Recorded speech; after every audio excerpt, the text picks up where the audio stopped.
Good afternoon, everyone. The August 18th, 2026 work session of the Gwinnett County Board of Education is now called to order. Without further delay, I do want to note before I turn it over to our superintendent that Dr. Therese is, I believe, listening in. And so with that, I will turn it over. She is out of town. So with that, I will turn it over now to Dr. Estrella to bring us our first agenda item. Thank you. Good evening, everyone. Good evening, Vice Chair Dr. Simmons. At this time, we will have Kathy Harden, Chief Human Resource Officer, provide an update on staff reports. Chief Harden.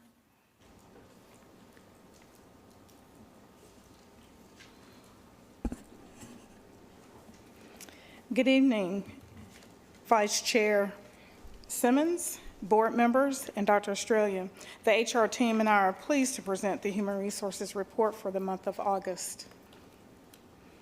We currently have 8 vacant teaching positions for the 26-27 school year. The teacher vacancies have decreased from 22 last month to 8. While we continue to work aggressively to fill our remaining teacher vacancies, our focus is not simply on filling every open position, it is on making the right hire. The recruitment team, HR directors, and school leaders are working closely to identify candidates who demonstrate the qualifications, competencies, and commitment needed to be successful in our schools and positively impact student achievement. As you can see, the historical trends as requested. This time last year, we set at 7 positions this time, and you can see year over year the improvements. And you can see as well the breakdown last month, title versus non-title, and you can see that we've closed that gap, and we are continuing to see that title versus non-title are one-to-one. Chief Harden, if I could quickly interrupt. Sure. Our monitors are not on. Are we able to have our monitors displaying the information per usual? Thank you. This slide shows the data regarding new teacher hires so far for the 26-27 school year. To date, we have hired 1,268 new teachers for the 26-27 school year, and you can see the breakdown by levels, elementary, middle, and high, for a total of regular ed, 856, and special education, 412. And you also see the breakdown by title and non-title. Substitute staffing, you can see the beginning of the school year from our data. Substitute staffing team shows positive outcomes for the 26-27 school year as requested. We have included historical substitute staffing data on this slide, and you can see slight variance year over year. Last month, we were asked to bring more information on the new teacher academy. In collaboration with academic services, HR and teaching and learning, academic services have officially launched the new teacher academy during the afternoon session of new teacher orientation. NTA is a district program designed to support our first year provisionally licensed teachers' growth, certification journey, and classroom success. During the kickoff, participating educators engaged in 3 targeted learning rotations: high-quality Tier 1 instruction, focusing on delivering effective AKS-based core instruction; basics of technology integration, introducing essential tools to enhance classroom learning; classroom expectations and procedures, setting up predictable, positive environments for a successful school year. This kickoff is the first step in a structured professional learning experience. Participants will continue their development with mandatory sessions on upcoming digital learning days, September 18th, November 3rd, and March 19th, ensuring they receive ongoing support and guidance through their first year in GCPS. This concludes the HR report, and I stand ready to answer any questions. Board members, any questions or comments? I just have a quick question, Chief Sure. Harden. Do you have any recruitment activities planned for the upcoming quarter or semester? We have some specific activities designed to target those areas that still have vacancies. We don't have those included in the report, but we can include them in the Friday update. Thank you. Absolutely.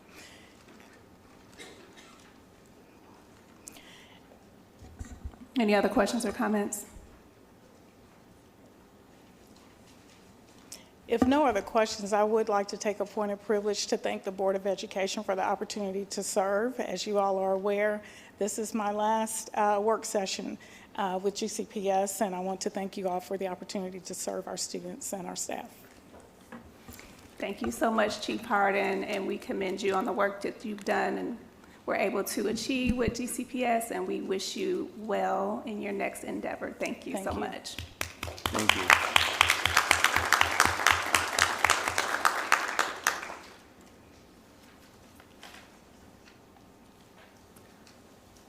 Thank you. Chief Millard, we will now have George Gomez, Executive Director of Administration and Policy, and Dr. David Goldie. Sorry.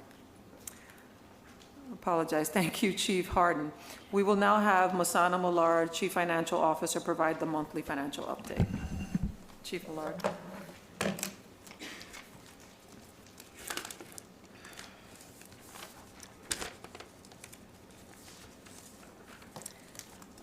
Good afternoon, Vice Chair, Dr. Simmons, board members, Superintendent Dr. Strija.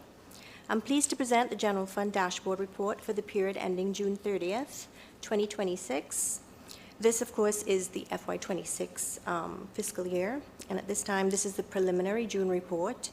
Upon closing the year, we prepare the financial statements, and then, of course, we are preparing for our annual external independent audit.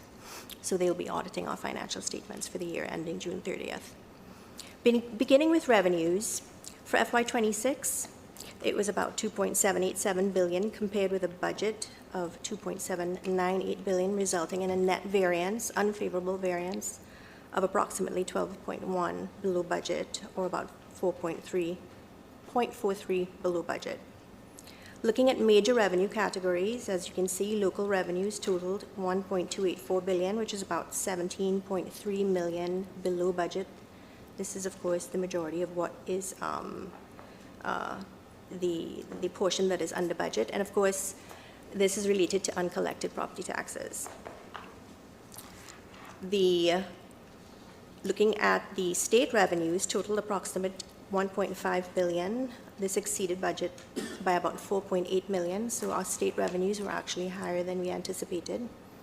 And then federal revenues reached about $1.3 million, exceeding budget by about $308,000. Of course, this is a very small percentage of the overall portion of general fund revenue. But overall, the district revenues performance came in slightly higher in state revenue and below anticipated in property taxes. Looking at our expenses, $2.798 billion compared with a budget of $2.914 billion, generating a savings of about $115 million. When you include transfers, that would be about $111.5 million. So transfers were slightly above the anticipated budget. The largest savings, however, occurred in salaries. Salary expenditures totaled about $1.665 billion, which is about $22 million below budget, or 1.3%. And these savings were primarily attributed to vacancies through the year, timing of hiring activities, and then other savings. Benefit costs were approximately at $851.7 million, coming in at about $13.8 million below budget. So again, a little above, so favorable. And this, of course, is associated with, of course, the lowest spending around salaries. Other operating expenditures totaled about $281.5 million compared with a budget of $361 million. So this produced savings of approximately $79.5 million, or 22% below budget. Net transfers were slightly higher, $9.4 million. And then, of course, the most important, or one of the most important indicators, is that of our health fund balance. The fiscal year began with a total general fund balance of about approximately $798.1 million, accounting for revenues, expenditures, transfers, and then, of course, usage. If you recall, we used some of fund balance, $13.3 million, I believe, for the supplement across the district. So all of that is wrapped up into that balance or that reduction. So after accounting for all of that, the balance is $776.9 million, combining reserved and unreserved. Salaries and benefits average, and of course this is not in the information, but for you to know, about $210 million per month. Benefits averaged about 51% of salaries.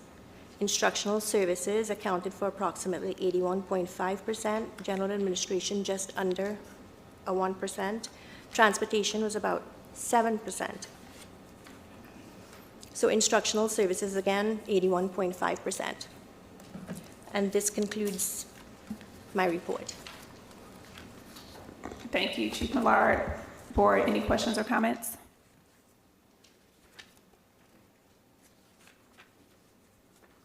Okay, Dr. Strager.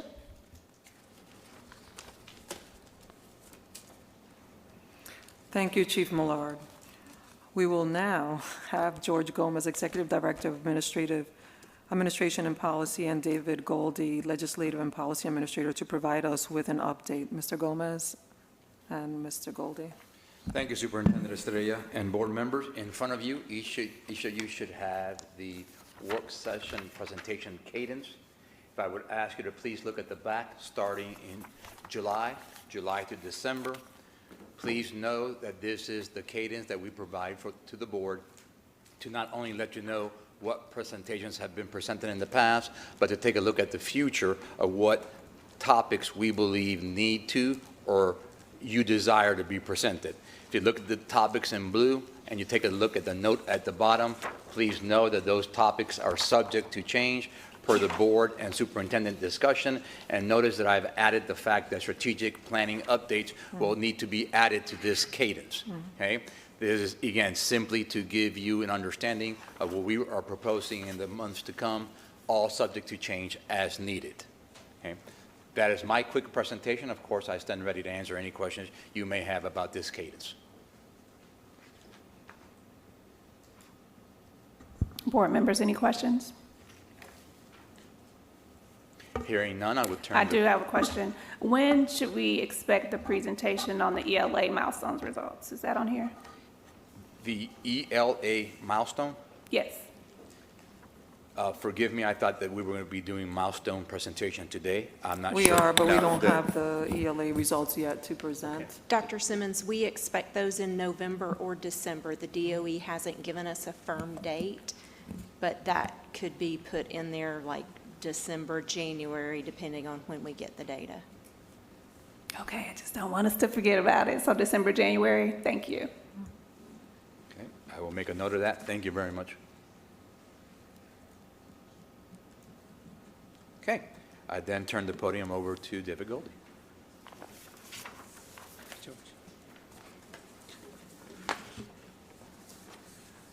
All right, good evening, Vice Chair Dr. Simmons, board members, and Dr. Estrella. So you should have in your packet 3 documents, one with a lot of blue boxes. I'll start with there because that's a pretty quick and straightforward one. That's just a graphic that shows currently how we review or create policies and procedures. Really what I want to draw your attention to is the fact that GCPS is moving policies and procedures away from Lotus Notes to Simbly. So following the very efficient transition of board meeting agendas to Simbly, we're now in a position that we can move policies and procedures into Simbly, so everything is going to be within one platform. The date on there, you're probably wondering why we chose September the 30th, 2026. So usually at the start of the year, employees have to sign off on a number of policies and procedures as part of their annual review, and we felt by changing to a different platform at this time of year is just going to cause a lot of confusion. Those sign-offs have to be done by September the 30th, so that's why we're waiting until that date to make that switch. Okay. So if there's no questions on that for the moment. Board, any questions? Okay.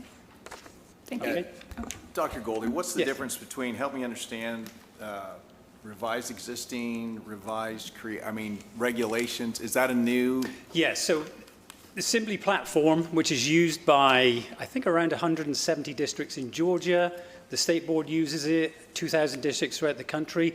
As a standardization, they call procedures regulations. So all our procedures will be called regulations. So that's just a subtle language change.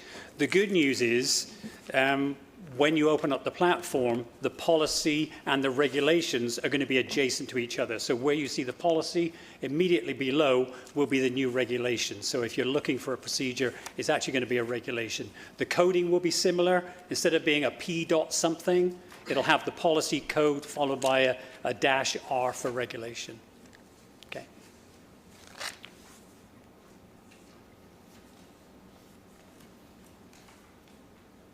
Okay. All right. Thank you, Dr. Bodie. Thank you. So on the agenda, it says legislative update. It's really more of a legislative kickoff. Following a meeting with Ms. Stone and Dr. Therese at the end of the last session, a decision was made that we start a little bit earlier with our legislative packet and getting together our legislative priorities. So typically what we do with our legislative priorities, we provide the board with three things. We provide a copy of the previous session's legislative priorities as a starting point. I've given you a list of the current study committees that are going on and meeting at the moment. These are blue ribbon study committees, which means the House leadership has a strong interest in these, and these are the education-related ones, and there's a strong chance of legislation coming out of those. We won't get real input from those until they get close to the end of their study committee period. So probably mid to late November is when we'll start getting an idea of what legislation might come from that. What those committees will do is produce a report with recommendations for legislation. Now you can see there's three. One is on education performance metrics and workforce stability. The third one, local government taxation, funding and budgeting. They're actually both having a meeting tomorrow morning, so I should be down at the Capitol tomorrow monitoring those two meetings. And then there's another study committee on the impact of online platforms. So as information and reports come out from those study committees, I'll share those with the board. The third thing that we share with the board is what are we hearing from the Capitol? What are we hearing from legislators?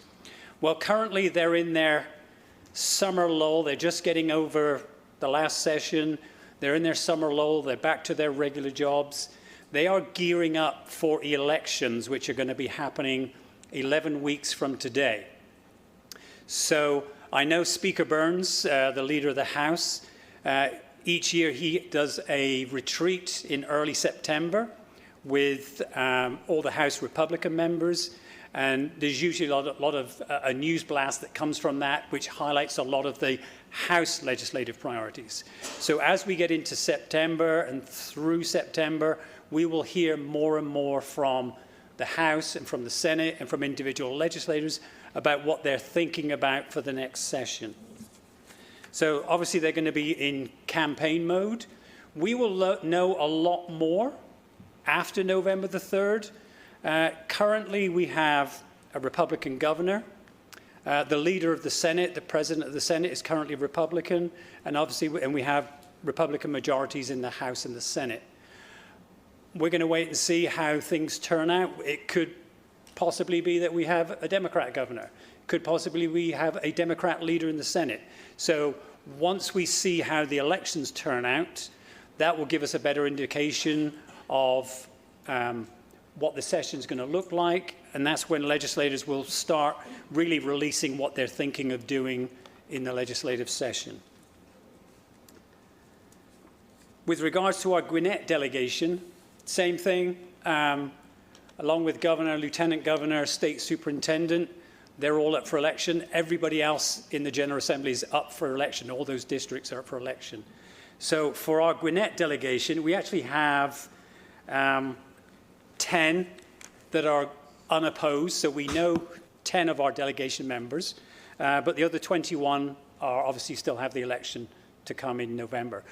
Once those elections are done, that's when we'll find out who our new delegation chair. Our current delegation chair, Representative Jasmine Clark, she's running for House Congressional District 13, so she's likely to be, given the makeup of that district, she's probably going to be one of our congressional delegation members.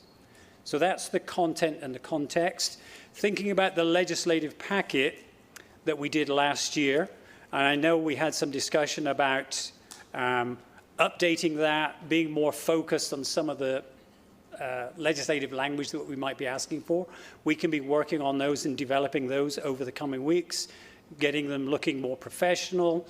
In fact, I have a meeting with Chief Dewar tomorrow to begin those discussions about how we're going to put together a legislative package and program together. So that's kind of our kickoff update. So if you have any questions about elections or delegation or what's upcoming. Board members, do you have any questions or comments?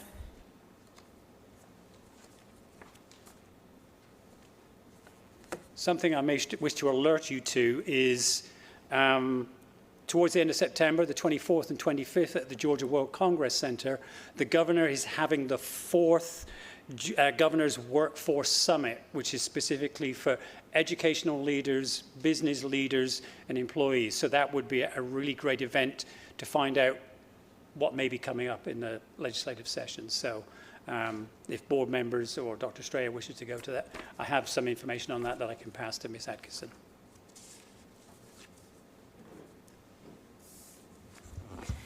Can the district share with us when you all believe we will be able to get a meeting scheduled with our delegates, and or has there been any thought around also engaging with our Board of Commissioners, as we've seen some overlapping concerns and initiatives that could possibly lend toward some legislative priorities as well?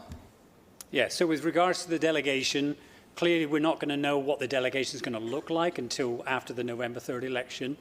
Then the delegation will decide on who's going to be their delegation chair. Then all legislators, they go to Athens for a biennial institute. It's kind of like an orientation. Probably, if you remember last year, we did a delegation meeting the week before the legislative session, which was very, very productive. So I recommend a meeting either that period in December can be very challenging to get a meeting. So either try and fit something in there or that first week of January to meet with our delegation. With regards to the county commissioners, of course, we can reach out to them again, as we have done in the past, provide them with some agenda items and see when, if and when they're available to meet. Do you know offhand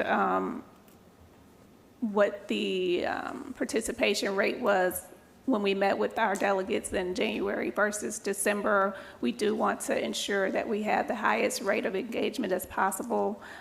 So can you share a little bit there?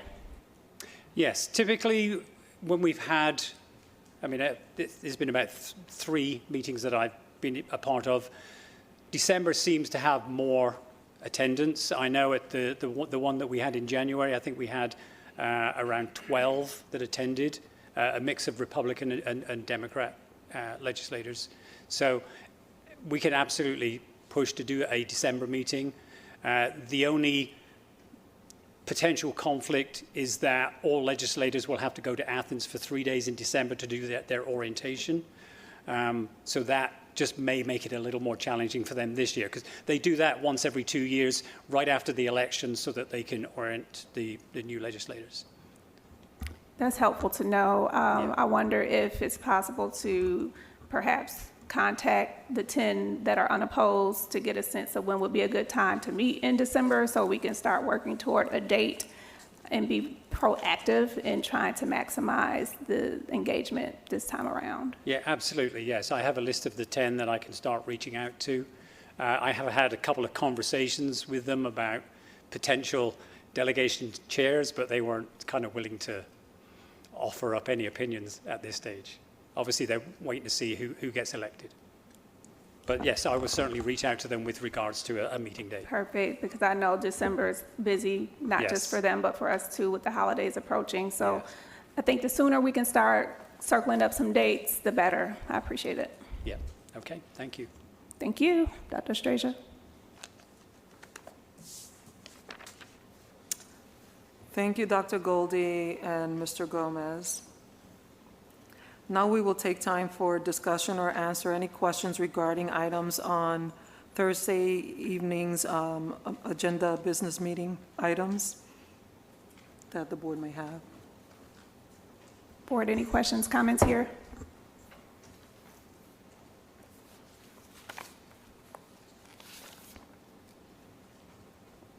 I think we're good to go. So the work session presentation on the consideration for September 23rd, 2026 will be determined at a later date. As a reminder, the September work session and business meeting will be held Wednesday, September 23rd and Thursday, September 24th. I don't know if you want me to reiterate, but the BOE work session, again, will be on Wednesday, September 23rd, 2026. The BOE business meeting, Thursday, September 24th, 2026.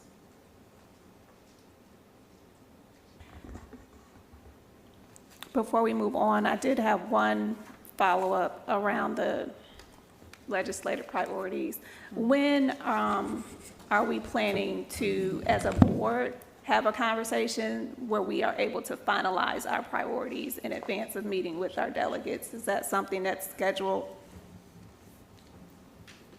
At the current time, Dr. Goldie, I don't know if you have any suggestions, but at the current time, we have not scheduled it, and if the board wishes, we can add it to the next work session.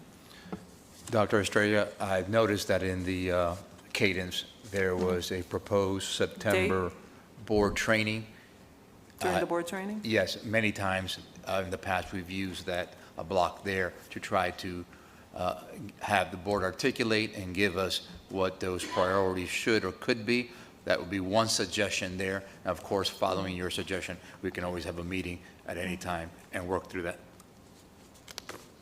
What would the board prefer?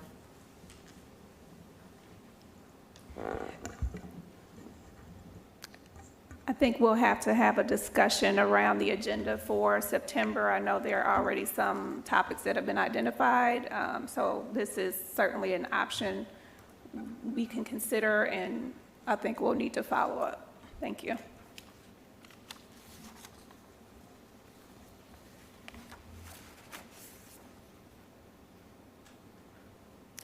I would like to add and note I also had a question around the legislative priorities and when they were created. And I have a question. Next month, me and one of our colleagues are going to DC to meet with members of Congress, and I would like to have a one-pager specific to GCPS. And I understand that GSBA will provide a one-pager. I hope that we can have a one-pager specific to GCPS, given its nuances. I had an opportunity to attend last year, and GCPS is very different from other school districts, for example, rural school districts or urban school districts. So I hope that we can have a one-pager to provide to members of Congress by September, the work session.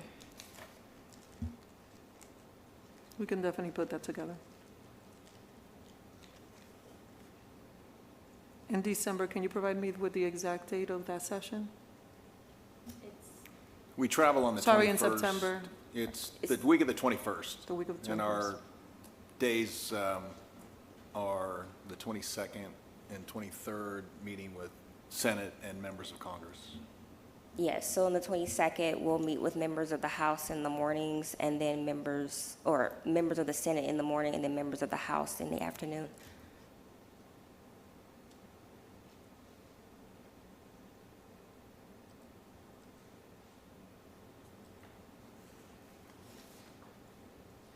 Thank you. Any other discussion before moving on? Okay, Dr. Estrella.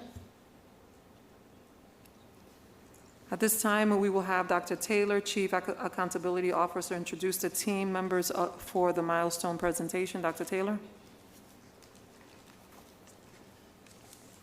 Vice Chair, Dr. Simmons, members of the board, Dr. Estrella.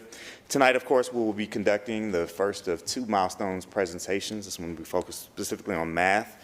The presentation we're going to do, it's going to be in two segments. The first will be the data review itself, and then we'll follow with Dr. Byrd and Chief Shepherd, who will kind of provide an overview of next steps for us based off of the data. So at this time, I'm going to turn it over to Miranda McLaren, Executive Director of Accountability and Assessment, to kick us off.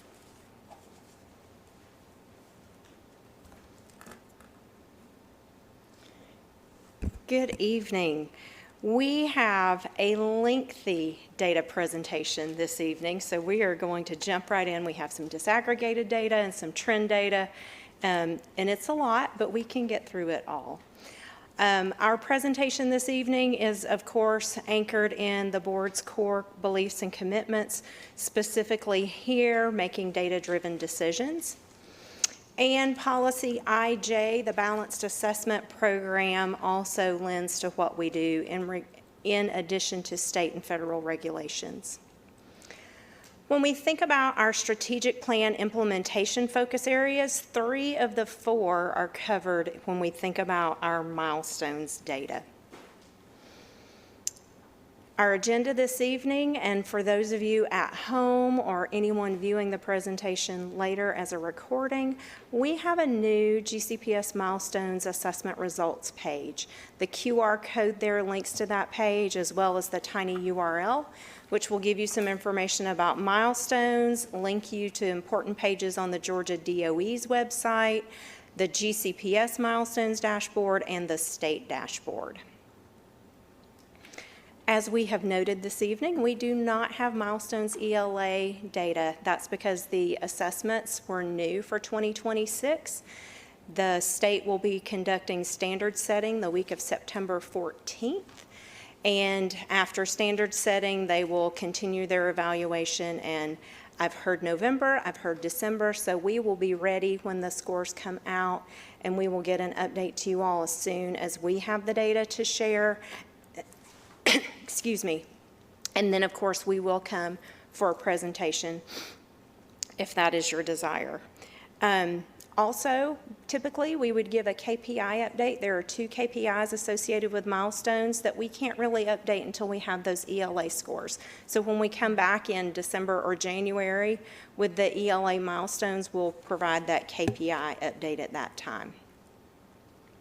So our presentation this evening, we'll go a little slow with 3rd grade and then speed up as we go through. So this is our 25-26 Gwinnett Grade 3 Math Milestones data. And at the top of each bar graph, you see the N count, or the number of students tested.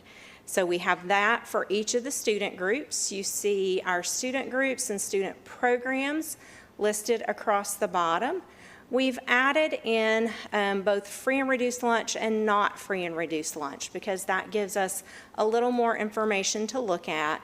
In our slides this evening, we have shown the percent beginning, developing, proficient, and distinguished, not just the sum of the proficient and distinguished, which is often what we look at. But we know when we think about what the state tells us, students who score beginning need substantial support. Those who score developing need additional support.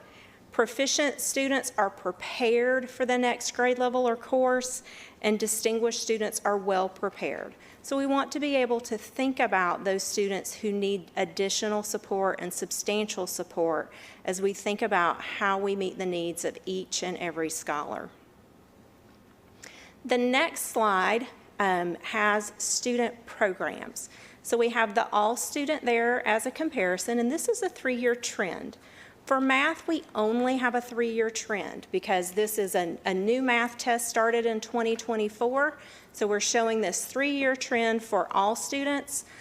Students who receive free and reduced price meals, the non-free and reduced price meals, gifted, multilingual learners, and students who receive special education services. Of course, blue and teal is better, and less yellow, less of the orangey peach color. Next, we have for grade 3 math, same grade, our student groups. So we see the in counts. You know, I always tell you that the American Indian Native students is a very small in count, and you can see these are 38, 30, and 37 as compared to our other student groups who have thousands of students in the Asian, Black, and Hispanic and white groups. Our multiracial student is they're in the hundreds, but significantly more than that group. And I always tell you it's a small group, but this year we're showing you how small the group is. So next, 4th grade math. Same orientation as before. This is how all of our student groups did in 25-26. Here are how student program scores look. And this is our student group data. Grade 5 math, how all of the students did for 25-26. And then that 3-year trend for student programs.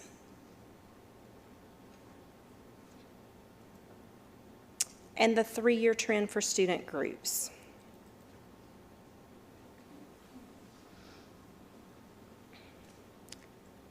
Sixth grade math follows the same format with all of our scores for 25-26.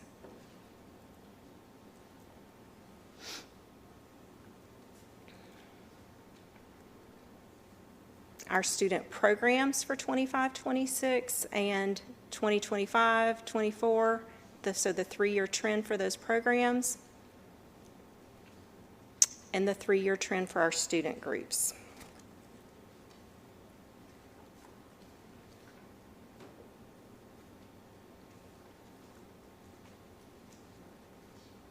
Seventh grade math for 25-26 only.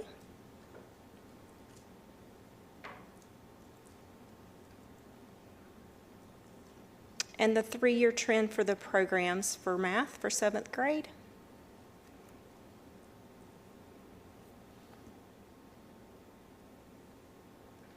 As well as the student groups for 7th grade for the 3-year trend.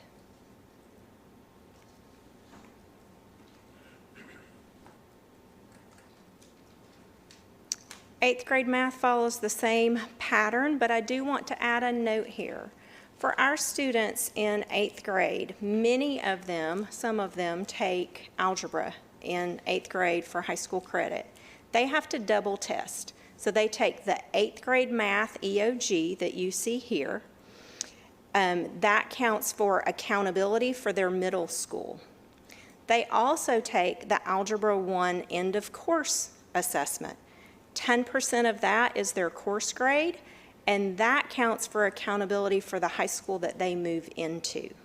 So our 8th grade math students in algebra take 2 assessments in April, May when we are taking milestones. So as a note here, this is only 8th graders.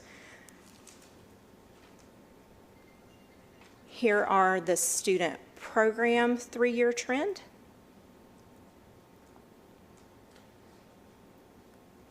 And here are the student groups for that 3-year trend.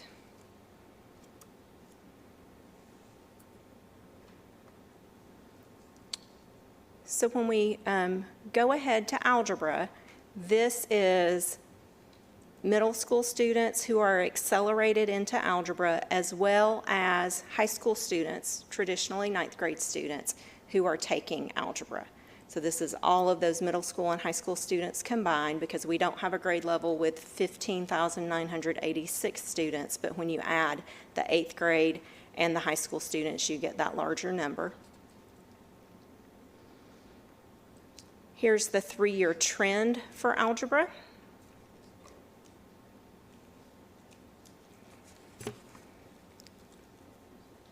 and the 3-year trend for our student groups.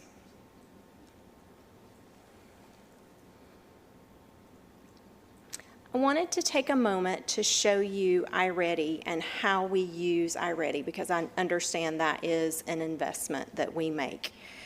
Here you see the iReady projected percent proficient and distinguished and our actual math milestone scores. So the peach-colored bar is actual milestones, what happened in April. The 3 other bars are from the January or mid-year administration of iReady. And the blue bar is no growth. So if students in January had to take milestones, that is what their projected proficiency would be. They haven't finished their instruction. They still have January through the end of April for instructions. But if we took it right there, that's where they would be. The light green bar is typical growth. Every student is expected to grow a year in an academic year. That's typical growth. So that green bar says in January, if this student continues on the path towards typical growth, this is what we expect your milestones, percent proficient and distinguished to be.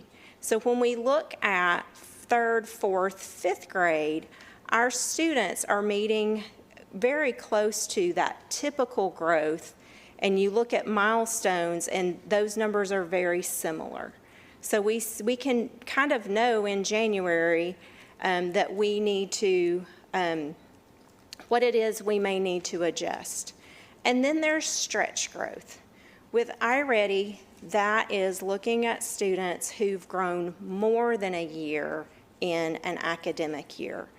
Oftentimes, we have students who are a little bit behind, and we know that we have to do extra things to get them on grade level. We have to stretch them to eventually get them back on grade level.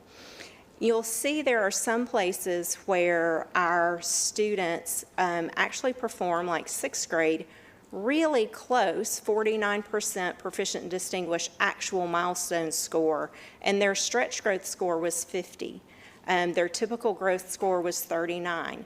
So I like to think when I look at that data that we got the results back in January and thought, oh, we're kind of lagging behind. We've got to pick up the pace and put in some interventions and do some things to take care.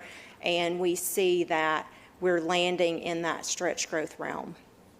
7th and 8th grade get tricky. And so a hypothesis that I've had for a few years after watching this data, the older students aren't as motivated to do well on iReady as the younger kids are. I saw this with my own child. And so they do what they have to do for iReady in January, but they know when it really counts. And so when milestones rolls around, they show what they know and they exceed that. That is my hypothesis from looking at the data. I have not interviewed children other than my own, but we see this trend for the last 3 years, that especially with grade 8, they don't do as well on iReady as they actually do on milestones. I know that earlier today there was a request to see this data disaggregated. I didn't pull this data disaggregated in January when I pulled it, and now the report is gone. So I have called the vendor and said, could you go back into your archives and get this for me? And she told me she would. She said it'll take a while. I don't know what her definition of a while is, but as soon as I get this disaggregated so that we can look at it differently, I will provide that in a board update. And in January, when we do the mid-year, I will pull it disaggregated so that I have it and don't have to request it. But I wanted to follow up on that question from this morning. So we've finished math. Let's talk about science. Science is federally required to be administered one time in elementary school, in middle school, and one time in high school. So that's grade 5 and 8 for our elementary and middle school. And then in high school, it's students enrolled in biology. Traditionally, those are 9th grade students. So here are our 5th graders and how they did on milestones this year. How our student programs did, and here I have a 5-year trend for you. 2022 is the year we came out of the pandemic and everybody was required to be back in school and to test. So this is a valid comparison over time, but kind of keep that note in mind that in 2022, this was the first year of testing after the pandemic. So you see student program data here, as well as student group data here.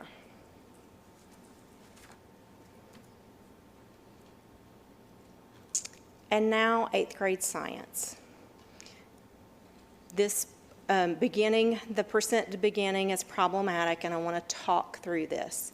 You notice at the top that there are 284 students who participated in 8th grade science. We have 13,000-ish kids per grade level. So when we look at this by a percentage, 2% of Gwinnett students take this 8th grade science, because the other 98% are participating in the high school physical science course. So we have 2% here, 98% when we get to high school physical science. So the data look different. And so you see here these 284 students, what race and programs these students participate in. Here you see that 3-year trend.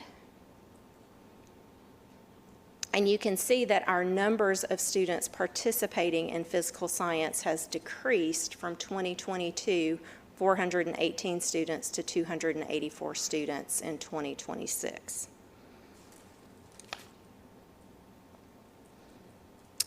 Student groups, the 5-year trend.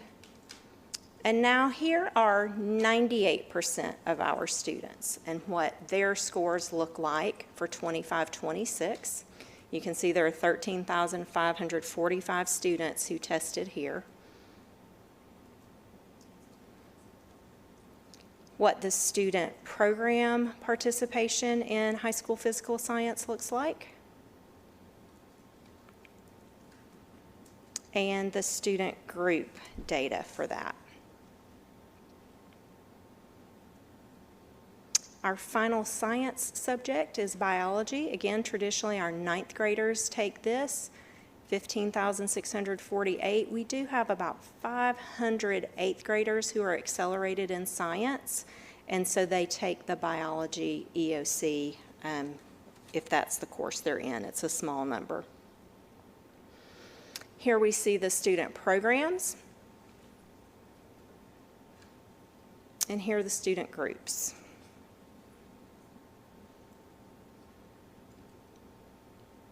The final content area that Georgia tests is social studies. This is above the federal requirement. So we test social studies in grade 8, that's our Georgia Studies content, and in U.S. history, which is typically 11th grade. Typically 11th grade students take that. So here we see how our 8th graders did in social studies.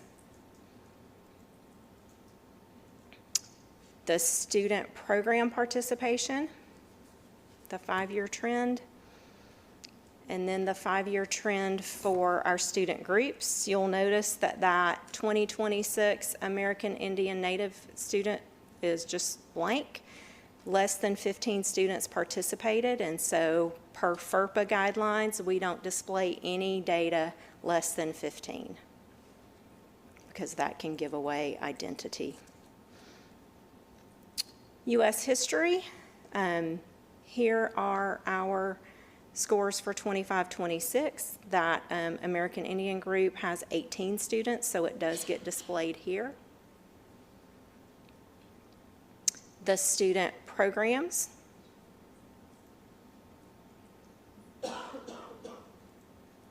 And the student groups.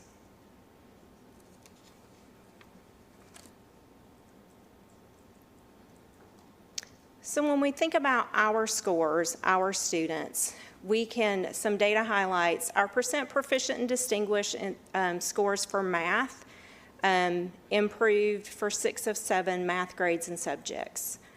All of our science percent proficient and distinguished improved. and grade 8 social studies showed improvement. But we know that we also want to think not just about ourselves, we are competing against ourselves, but we want to see how we sit in a state and regional context. The DOE gives us data broken down by the state and then each Regional Education Service Agency, or RESA. We are a part of the Metro RESA along with the other schools displayed here. And when we think about the larger school districts in the Metro RESA, we tried to go with 50,000. APS is a little below 50,000 at 49,323, but we have included them here. And so this is what the schools that are like size as you can be, are when we look at their data, their number of schools, the number of title schools, student demographics, and student programming. So when we look at our 2026 data, this is a view we've shown before. Gwinnett is blue. The Metro RESA, those 12 districts, are gray. The dark gray is the state. In all math for 2026, GCPS outperformed the RESA and the state. And when we look a little more closely at, well, how did we do compared to some of those large districts that I just talked to you about? I pulled out 3rd, 5th, 7th grade math plus the algebra. And you can see that when we look at percent proficient and distinguished as compared to other districts, Forsyth is the leader of the pack here in the 70s across the board. We fall in 4th in 3rd grade math, 5th grade math, and algebra, but we are actually 2nd in our 7th grade math.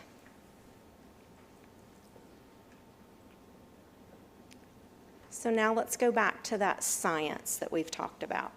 Grade 5 science, we outperform the state. Biology, we outperform the state. We're very close with the RESA, but the 8th grade science and the physical science look very different. So remember, 8th grade science is 2% of students in Gwinnett. There are 284 students represented in that 6.7%, well, not 280, 6.7% of 280 scored proficient and distinguished. When we think about the state representation there are 87,626 students across the state who take 8th grade science.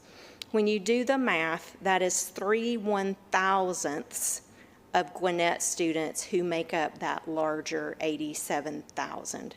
So it's a very small portion of students because our students are in physical science. So let's talk about physical science. Across the state in 8th grade, there are approximately 126,352 students who took these assessments. 87,000, I just told you, took grade 8 science. That leaves 38,726 who take physical science. So across the state, 69% of the students participate in 8th grade science, 31% of students participate in the high school physical science. So traditionally, in some of our neighboring districts, and we'll look at this in a moment, it is the higher achieving students who participate in the high school physical science, whereas in Gwinnett, we have 98% of our students participating in that more rigorous course and to earn a high school credit when they complete their coursework. When we break this down and look at it by district, there's something very different here. Forsyth is not leading, and so I confirmed they have 5% proficient and distinguished. They only had 96 students participate. So their participation is lower or equivalent, similar to our participation. So they have most of their students in the high school physical science. Other districts have more students in the 8th grade science, less students in the high school physical science. And I looked back over the last 5 years, and Forsyth has been consistently low like us because they're doing the same thing that we're doing. Whereas in Fulton County, only the higher achieving students are invited to participate in the high school physical science course. Social studies, we are back to looking like we are used to looking. So Gwinnett outperforms the state in that 8th grade social studies by a large margin. We're very similar to the RESA, but also outperform the state in U.S. history. One thing I neglected to mention, so I'll mention it here. In 2022, the state changed who takes U.S. history. I told you it's not federally required. And so in 2022, the DOE said that students who take AP, IB, or dual enrollment U.S. history do not need to also take the equivalent EOC. So they've removed, across the state, nobody takes that test. So I had that note on my 5-year trend, and I was clicking along and forgot it. But I want to bring that out, that students who take AP U.S. history, the IB History of Americas, or dual enrollment U.S. history are not reflected in any of this data for the state, for Gwinnett, for anybody. That's just not a thing that we do. And that started in 2022 to reduce testing, because it didn't make a lot of sense for a student to take an EOC and then a few days later take their AP course that would get them college credit.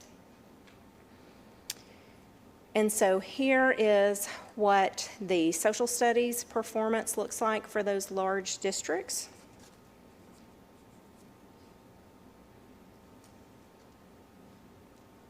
And with that, we get to a very long appendix. I don't plan to go through the appendix tonight. There are 40 slides with additional data there. When this presentation is posted in the board docs, everything will be there for public review.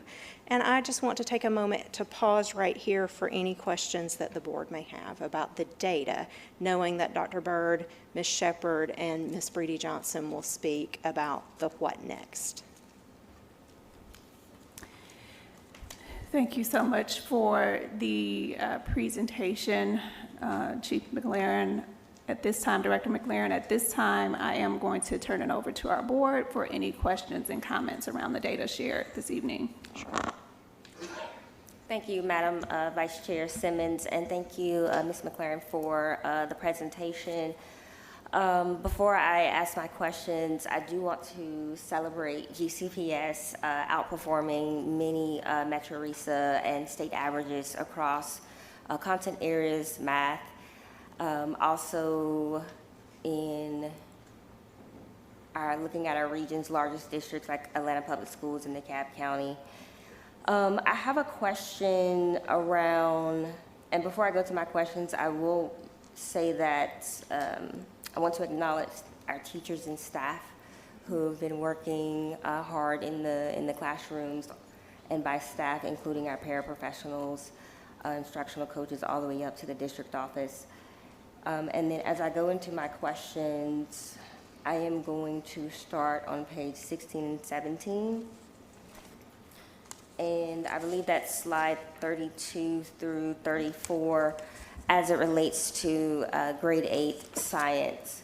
And I know that it's been mentioned that only 2% of students tested for grade 8 science. And please, I have a lot of notes here, and I just want to make sure that that I'm looking at this data correctly and that my math is correct. So on, I believe it's slide 32, the total number of students tested were 284. Correct. And about 19 students scored at the proficient or distinguished level. I think that is right. I can't do that kind of math on the fly. Okay. I will be honest. Okay, so my calculations are that about 19 students are scoring at proficient or distinguished, which means, as we see here, 85.6% 85.6% of students of the 284 did not meet proficient or distinguished. And I know that, again, you mentioned that this is only 2% of students, but I want to focus on each and every. When I look at 19 students, that is, some of our classes are more than 19 students, and just want to ask where or whether the district has a plan to conduct a root cause analysis of why our grade 8 science students is the outlier, because I also noticed this when we are looking at other districts as well. Hi, good evening. Yes, we are going to look at that test because such a small number of students take it. And we actually looked back a few years ago before we moved to the physical science test, and the proficient and distinguished rates actually were lower than they are on the current, when we moved all 8th graders to physical science. So we are going to look at this group of students and see why they're enrolled in this class when everybody else is in physical science, and then also understand why they're performing poorly. So yes, we are looking at that. I think to add to that, one of the things that we noticed in looking at the standards, that there's only a 10 standard differential between the 8th grade science assessment and the physical science assessment. So the content is very similar. Right. So it makes sense to offer physical science. So getting to the root cause of why these students are taking 8th grade science and not physical science, and then potentially developing a plan to make sure that everybody is aligned, and physical science is the main offering in 8th grade. Thank you, Dr. Straja, and thank you for the response. I think it's important that even when we focus right now on strategic plans, each and every student, and even if that is 19 or one student, and we see that our students are not meeting standards or expectations, I think that deserves a closer look. Sure.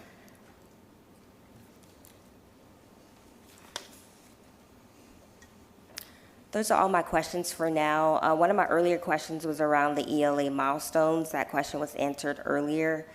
And as it relates to the dashboard and when stakeholders would be able to see the ELA milestone data.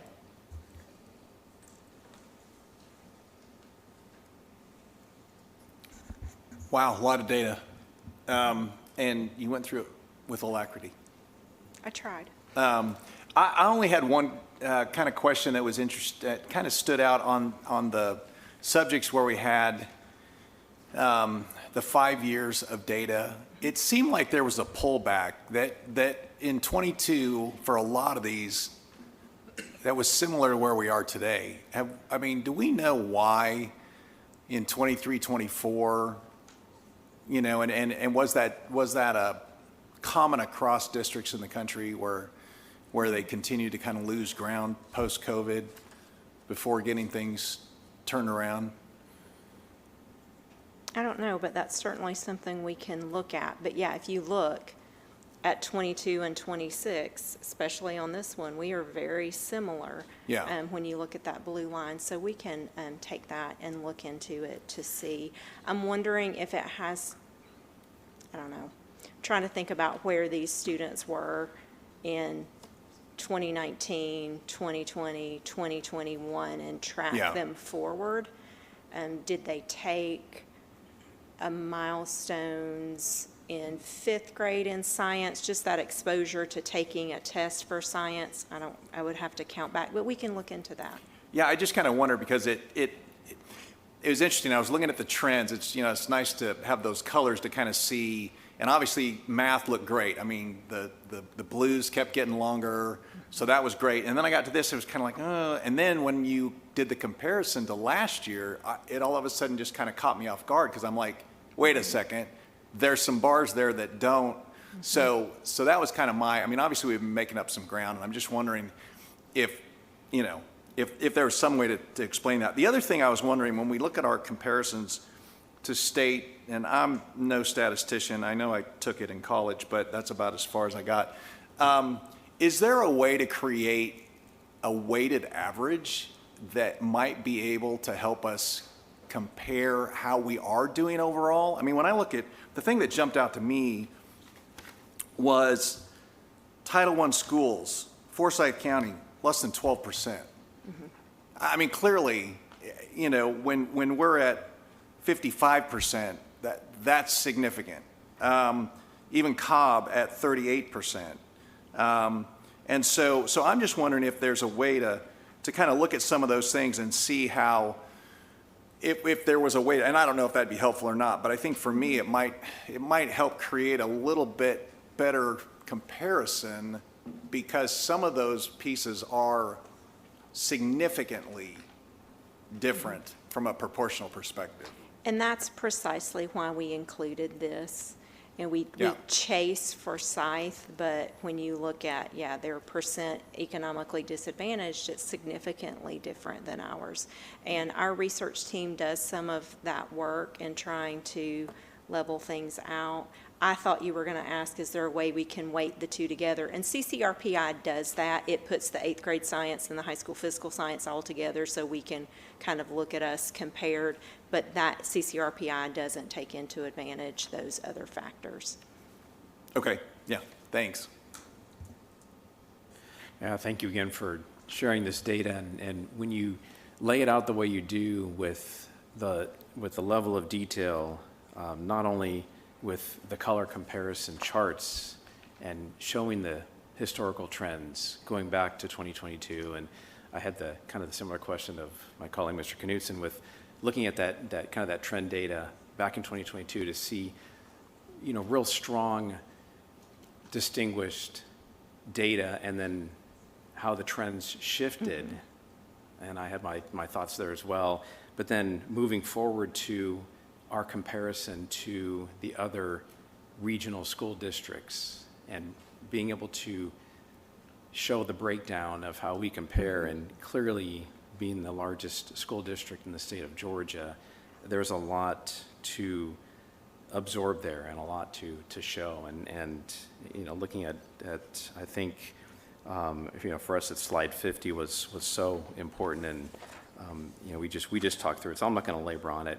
My questions were answered. There's a lot of data here. I love that you have the tiny URL, the you know, where folks can go and look at all this information. I encourage everyone to do that, because this is one of those presentations that is very robust, is very data rich, and it's one that everyone should look at and take the time to understand it, because it is extremely important. There certainly is some work that needs to be done, but with the number of students that we have and the number of students that take this assessment, I think, you know, Gwinnett County, 13,000 plus students take this assessment. It's, you know, we want to treat all our students as fairly as possible and make sure that they have the best outcomes based on the best teaching that we can offer them. So thank you. Absolutely. In the appendix, I want to mention these slides are broken down in the colorful bar graphs. So that will begin to show how we compare not just proficient and distinguished, but also the beginning and developing to the state and RESA. So that's in the appendix. And that's good. Yeah. Excellent. Thank you. Thank you again, Director McLaren. I do want to talk through a couple of slides. I do first want to mention that I attempted to go to the tiny URL address, and it says that the district is blocking access. Oh, no. So I don't know if that's happening to folks at home, but access is denied for me. We will check that here. and be sure that the right tiny URL and QR code gets posted. Yeah, just wanting to make sure people can access it. It's saying that access is denied from Gwinnett for that tiny URL. But moving right along, slide 47, if you can pull that up for me. Data highlights, I believe, is what it's titled. Yep. And right here, thank you. I appreciate the analysis provided here for whole group. My question is, did the team identify any highlights as it pertains to subgroups? Or is it just that there were no highlights pertaining to subgroups? For example, multilingual learners, special education students, Black students, Hispanic. Were there any highlights across subgroups that could be elevated or shared here this evening. I'm sure there are highlights in the creation of everything. That is a question that just escaped me. So I will look through and be sure that I provide that in an update. I think it's important, I believe it is important to highlight not just holistically as a total group of students where we saw achievement, but also across our subgroups, because we take the time to look at data in a disaggregated fashion. I believe that we should also celebrate when we see subgroups demonstrating some achievement, and that is also a way to connect any initiatives that were strategically aligned to those subgroups to arrive at return on investment. So I would encourage the district to be thoughtful around that as we continue to look to budget in a way where we are focusing on equitably meeting the needs of all students, and specifically as it pertains to our various subgroups, how we're meeting the needs of students in particular subgroups. Can we go to slide 50?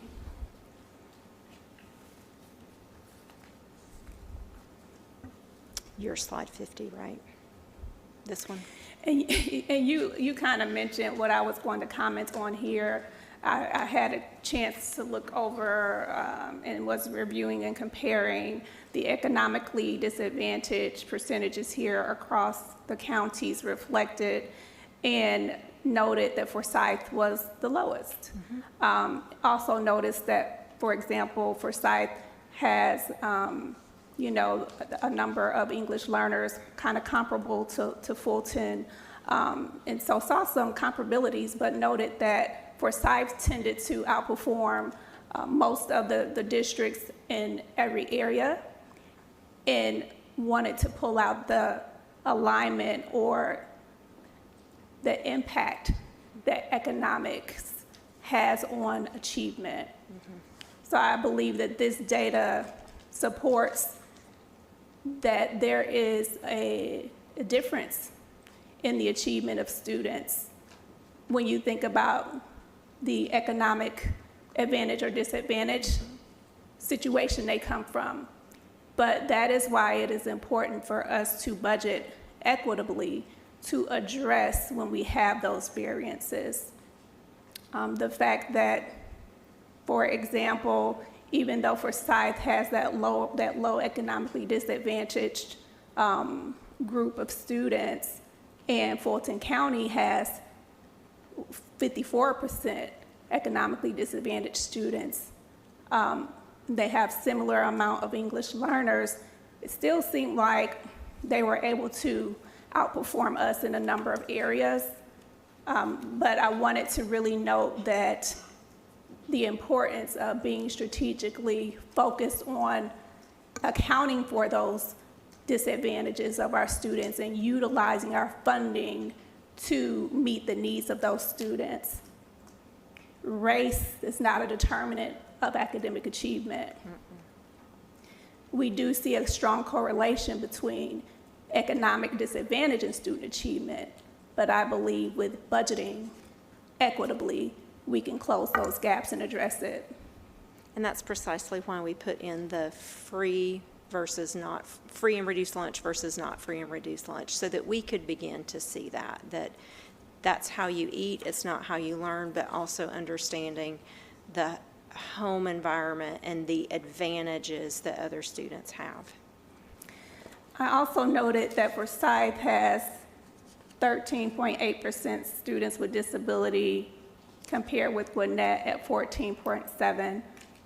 I would be interested in comparing how our population performs compared with theirs, in light of the fact that we know that they are more, they have a less of an economic disadvantaged population, but we have about the same percentage of students with disabilities. I'm interested in whether or not their students with disabilities are actually outperforming our students. I don't expect that you have that this evening, but I would be interested. It's in the appendix. It's in the appendix? Okay. And they're line graphs. Okay. We did just get that appendix today, so I Yes. haven't had a chance to review it. but that may be a follow-up question later in the week. Okay, I Do you appreciate want to you. just pull up the slide? Just Yeah, I to show can. it? Oh, thank you. So this is third grade math, the large districts. Gwinnett is the bold black line. Students with disabilities is there on the right-hand side. The green line is for Forsyth County. The lighter blue line, which is the next line, is for Fulton.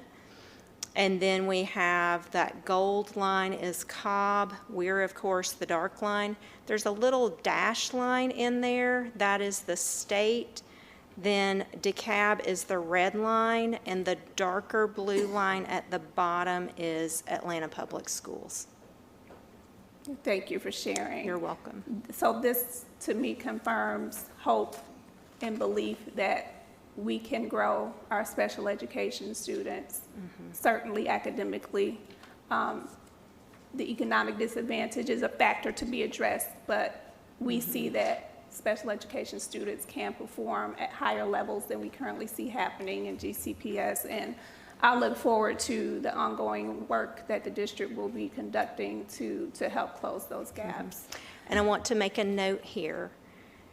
You do not see free and reduced lunch or gifted on these program slides. The state doesn't provide that data to us. And so in all of the Gwinnett slides where we have provided that, we have calculated, because we know at the student level those flags that they have, you know, we can disaggregate it, but we don't have that for the state. They don't release that data. They release this program data. So I did want to make that note, that that's why it isn't displayed. It's because it isn't available to us. All right, if we can go to slide 54. I know we've talked about high school physical science quite a bit. Slide 54. I'm trying to get to my deck Okay. to see which one is 54. I'm glad that I kept my page numbers. It's the RESA. This one, right? Yes. I want to make sure that I understand clearly. I know we've talked about this information already here tonight. I'm honing in on our physical science percent distinguished and proficient being 47. And our grade 8 science being 7. I understand that we have a good number of 8th graders taking the high school physical science exam. Is that correct? That is correct. And I think I heard tonight mention that there's a great bit of overlap between the two assessments. It's only 5, did you say 5 standards? 10 10. standard difference. 10 standard difference. Should we assume that in other districts, the students taking the 8th grade science are also taking the high school physical science? They're taking both exams. I don't think so. The state only allows you to take one or the other, and it's based on the course you're enrolled in for that one. Now, you could be in biology and high school physical science and take 2 tests, but for the end of grade, it's one or the other. And when we look at the end counts, they add up. It's 126,000 8th graders in the state of Georgia. And when I add up and I use that math to just kind of make sure I wasn't hallucinating, that everything was making sense. So it's 87,000 students taking that 8th grade physical science, or 8th grade science for the state of Georgia, and then 38,000 taking the high school physical science. So if they take the grade 8 science exam, they don't have to take the high school physical science? Correct, they do not. You take the exam associated with the course that you've been in all year. Okay, I want to make sure that you're answering my question. So if Right. I'm an 8th grader, I took 8th grade science that year, I would take that exam. I go to high school, can I take the high school physical science course and take that EOC? It is not an EOC anymore. It used to be when we had 8 EOCs. It was EOC for physical science and an EOC for biology. And when the state removed it, we said, but we have all these kids who take physical science and there are 10 standards that are different. We would like them to be assessed using the test for the course that they've taken. And the state moved it into the EOG category, so it's no longer an EOC. Traditionally, students in Gwinnett don't take physical science. They may take it as like their fourth science elective, and if they do, there is no EOC associated with it. It's just the teacher course grade. That just cleared it up for me. Thank Great. you so much. We can keep moving. Okay. Slide number, well, actually just a more general question or comment.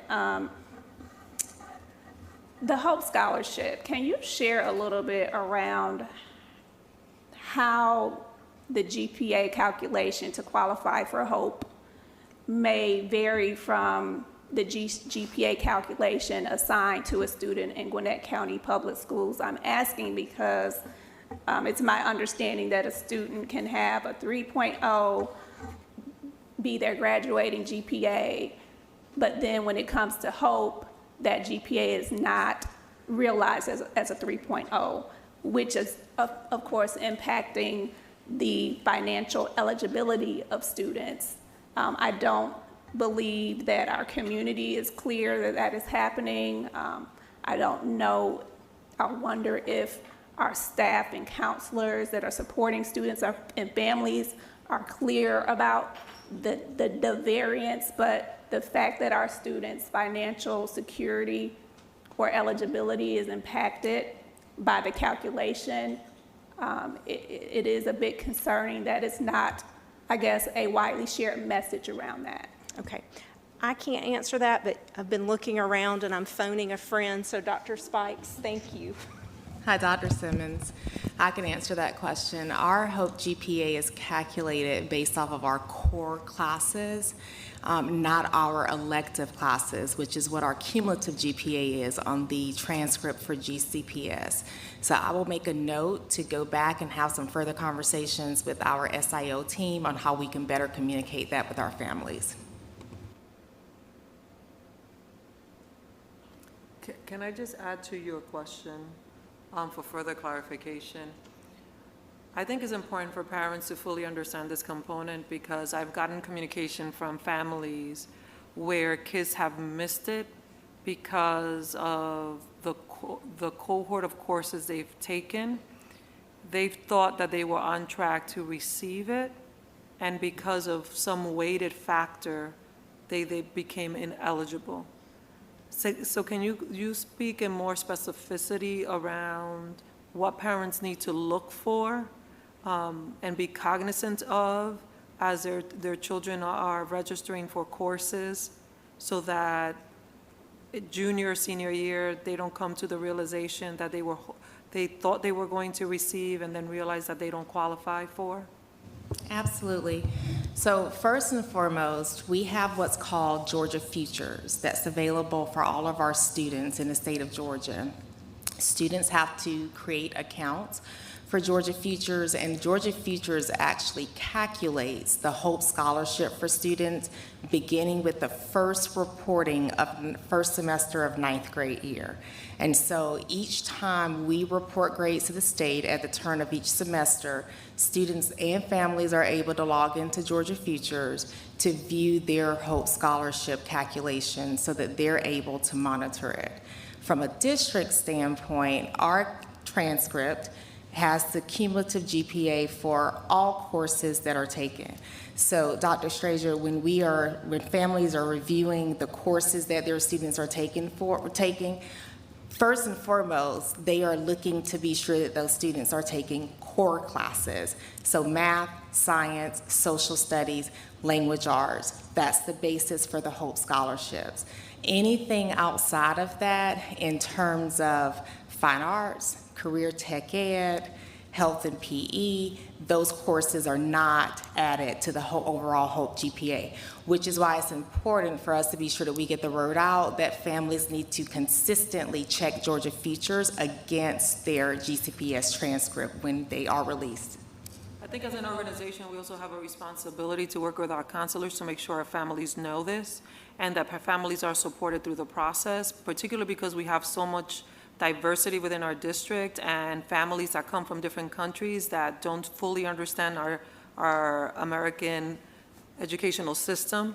So I'm gonna discuss this with Cabinet about creating a structure where counselors build their own competencies around this to make sure that they can then turnkey and support families, because I don't think we can leave it solely to families to figure this out. I think we're gonna have to do a concerted effort in making sure that our families are well educated and versed in this process.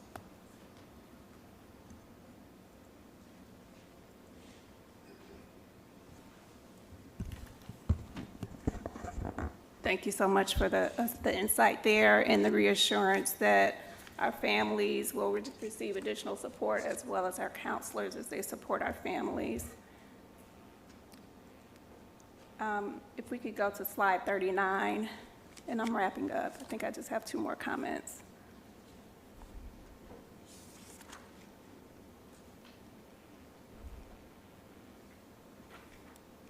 This one? Yes. Okay.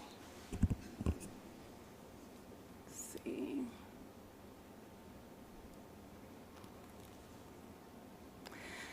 So I'm pinpointing this as an example. Having worked in the Department of Education Assessment and Accountability Division for numerous years, one of the things that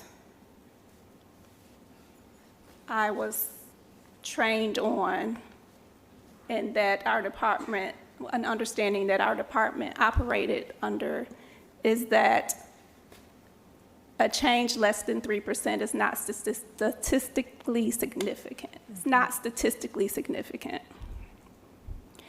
So for example, I'm looking here at our biology results. All students proficient and distinguished.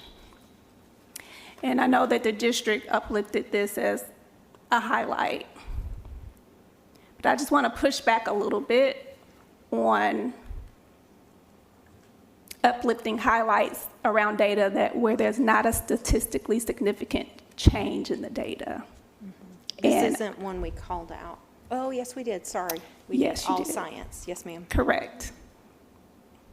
So does your department operate under that same understanding that 3% change is not statistically significant? And if so, why the messaging?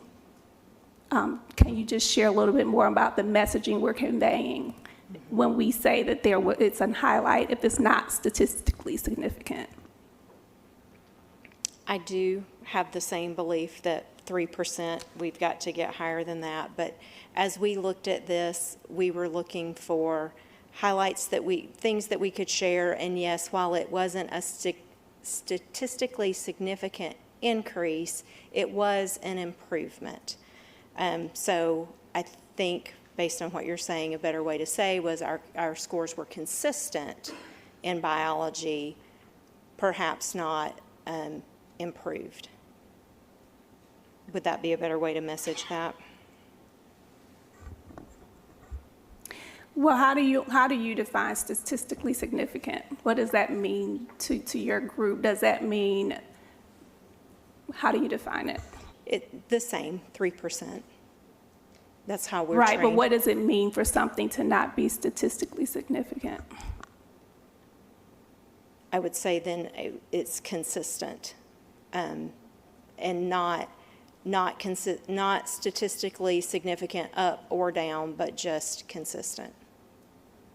So the results are consistent, basically. Yes, ma'am. So I do just kind of feel like that's a bit of a, I understand that you're saying that the results improved, I also feel that because it was not statistically significant, that we could be sending a mixed message saying that our students are performing better if it's not a statistically significant improvement. It's more so we're staying the same.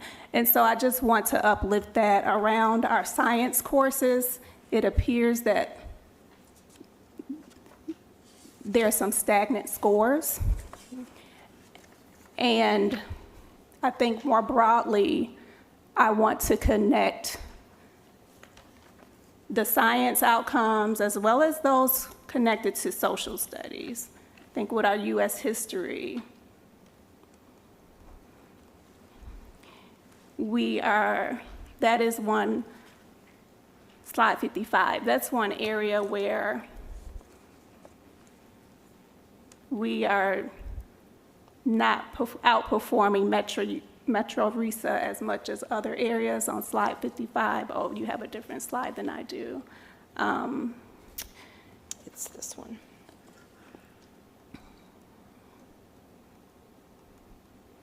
Yes, here. So we're at 40.5%, Metro RESA is at 40. I just want to elevate that the science and social studies results, to me, are communicating room for improvement. To Mr. Knutson's point earlier, it's pretty clear to me that we're showing steady gains in mathematics, which is commendable. And I would love for the district to be able to share, here's why we're seeing these results, because it's clear that something's been done to impact the achievement in math. I am concerned that we're not seeing that type of improvement across our science and social studies. I would guess that because we've seen some struggle in reading, that is impacting what we see in the other content areas. Having been a former classroom teacher, it's clear to me that if students don't know how to read and write, they're going to struggle in all other content areas. Now, mathematics is more numbers-based, so maybe not as much, but you have to be able to read the exam and comprehend the questions to answer them. So I know we don't have our ELA results yet, but I did want to make sure that I spoke on what we're seeing here pertaining to social studies and science. With that, board, are there any other questions or comments?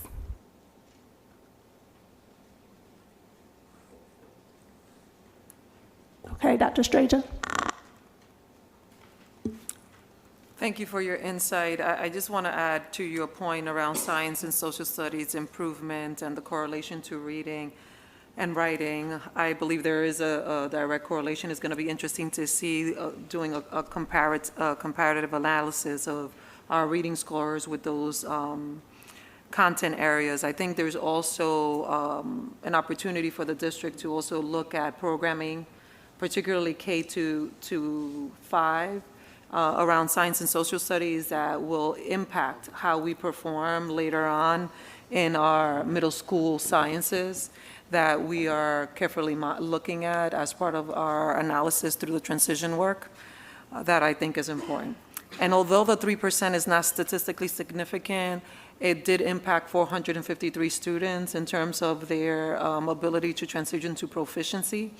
I think one of the challenges that I see with the way the state looks at our data is that it doesn't look at growth and similar cohorts. You're comparing apples to oranges, which to me is one of the challenges.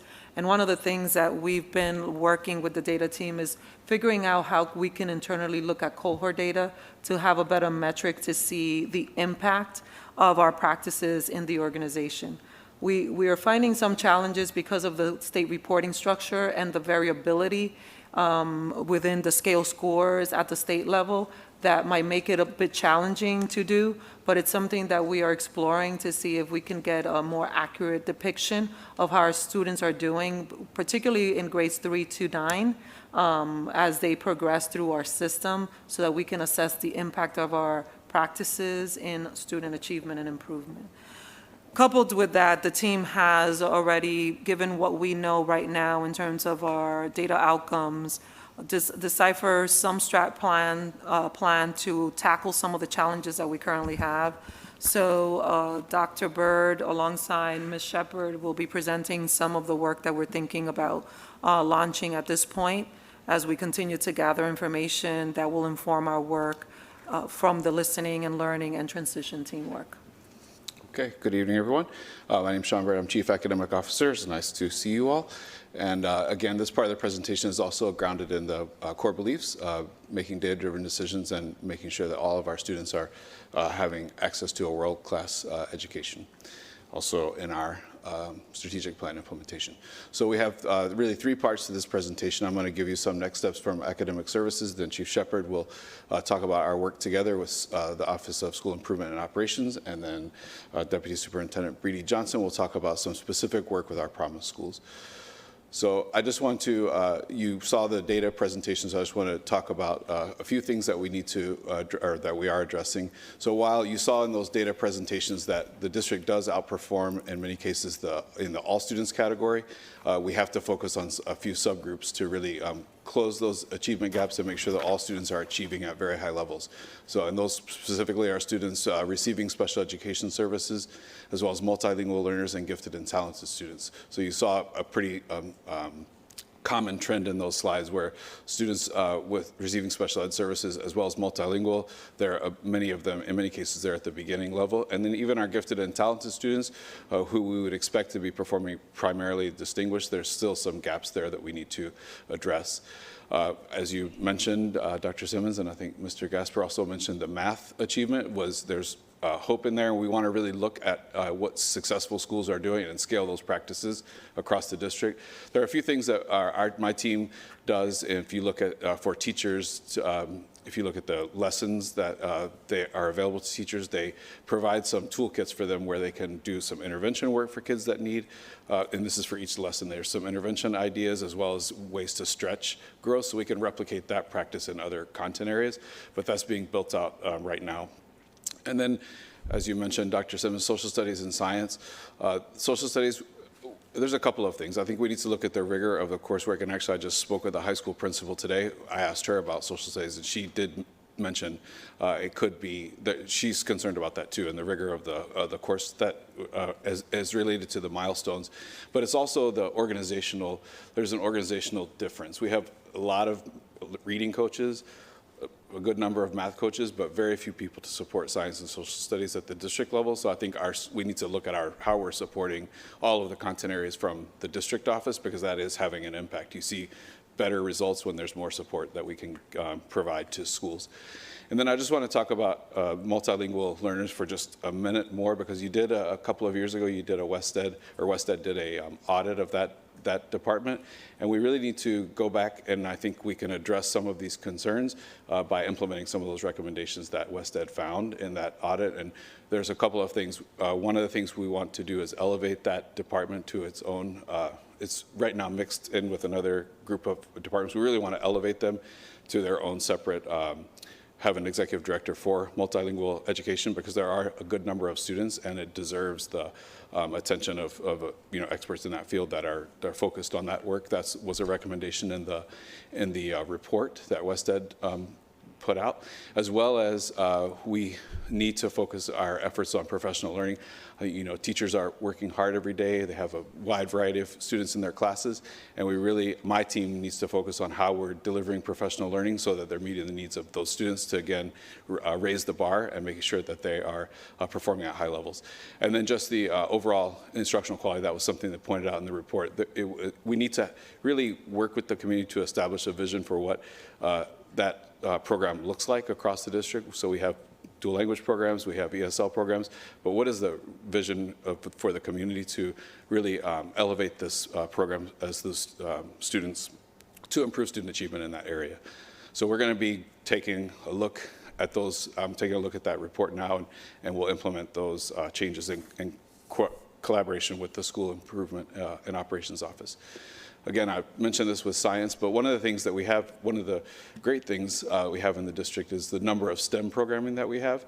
And so we need to look at where are the bright spots in those existing STEM programs that we can replicate, again, just like math, to kind of address these science results. I think also, and this is very limited understanding on my part, I haven't been here very long, but we need to look at elementary programming and how much time is dedicated to science and social studies versus, and obviously we want to teach kids how to read and solve math problems, but we need to look at the programming minutes for science education and social studies education, because I think you see an impact of that later on in a student's career, as if depending on how much time they've had. And then, as we've talked about, the 8th grade science class, we're going to take a look at that and see what the root causes of those participation is. And finally, you'll see that Chief Shepherd and I are going to be working, our teams work very closely together. We'll be doing some reorganization so that our teams are much more collaborative and supporting schools together, so that it's not just the academic team or just the cluster superintendents that are working in silos, but they're working together so that we can improve achievement for everyone. And then again, just looking at the academic services division and the structure and how resources are distributed equitably or not as we go into, as we go through this year and into next year. So we'll be bringing probably some recommendations through the superintendent for some changes in the organizational structure. And I will bring Chief Shepherd, unless you want to ask me questions or you want to wait till I don't know, however you want to do it. Or do you want to wait for Ms. Shepherd's, Chief Shepherd's presentation, or ask questions now? Is there a preference? We'll wait.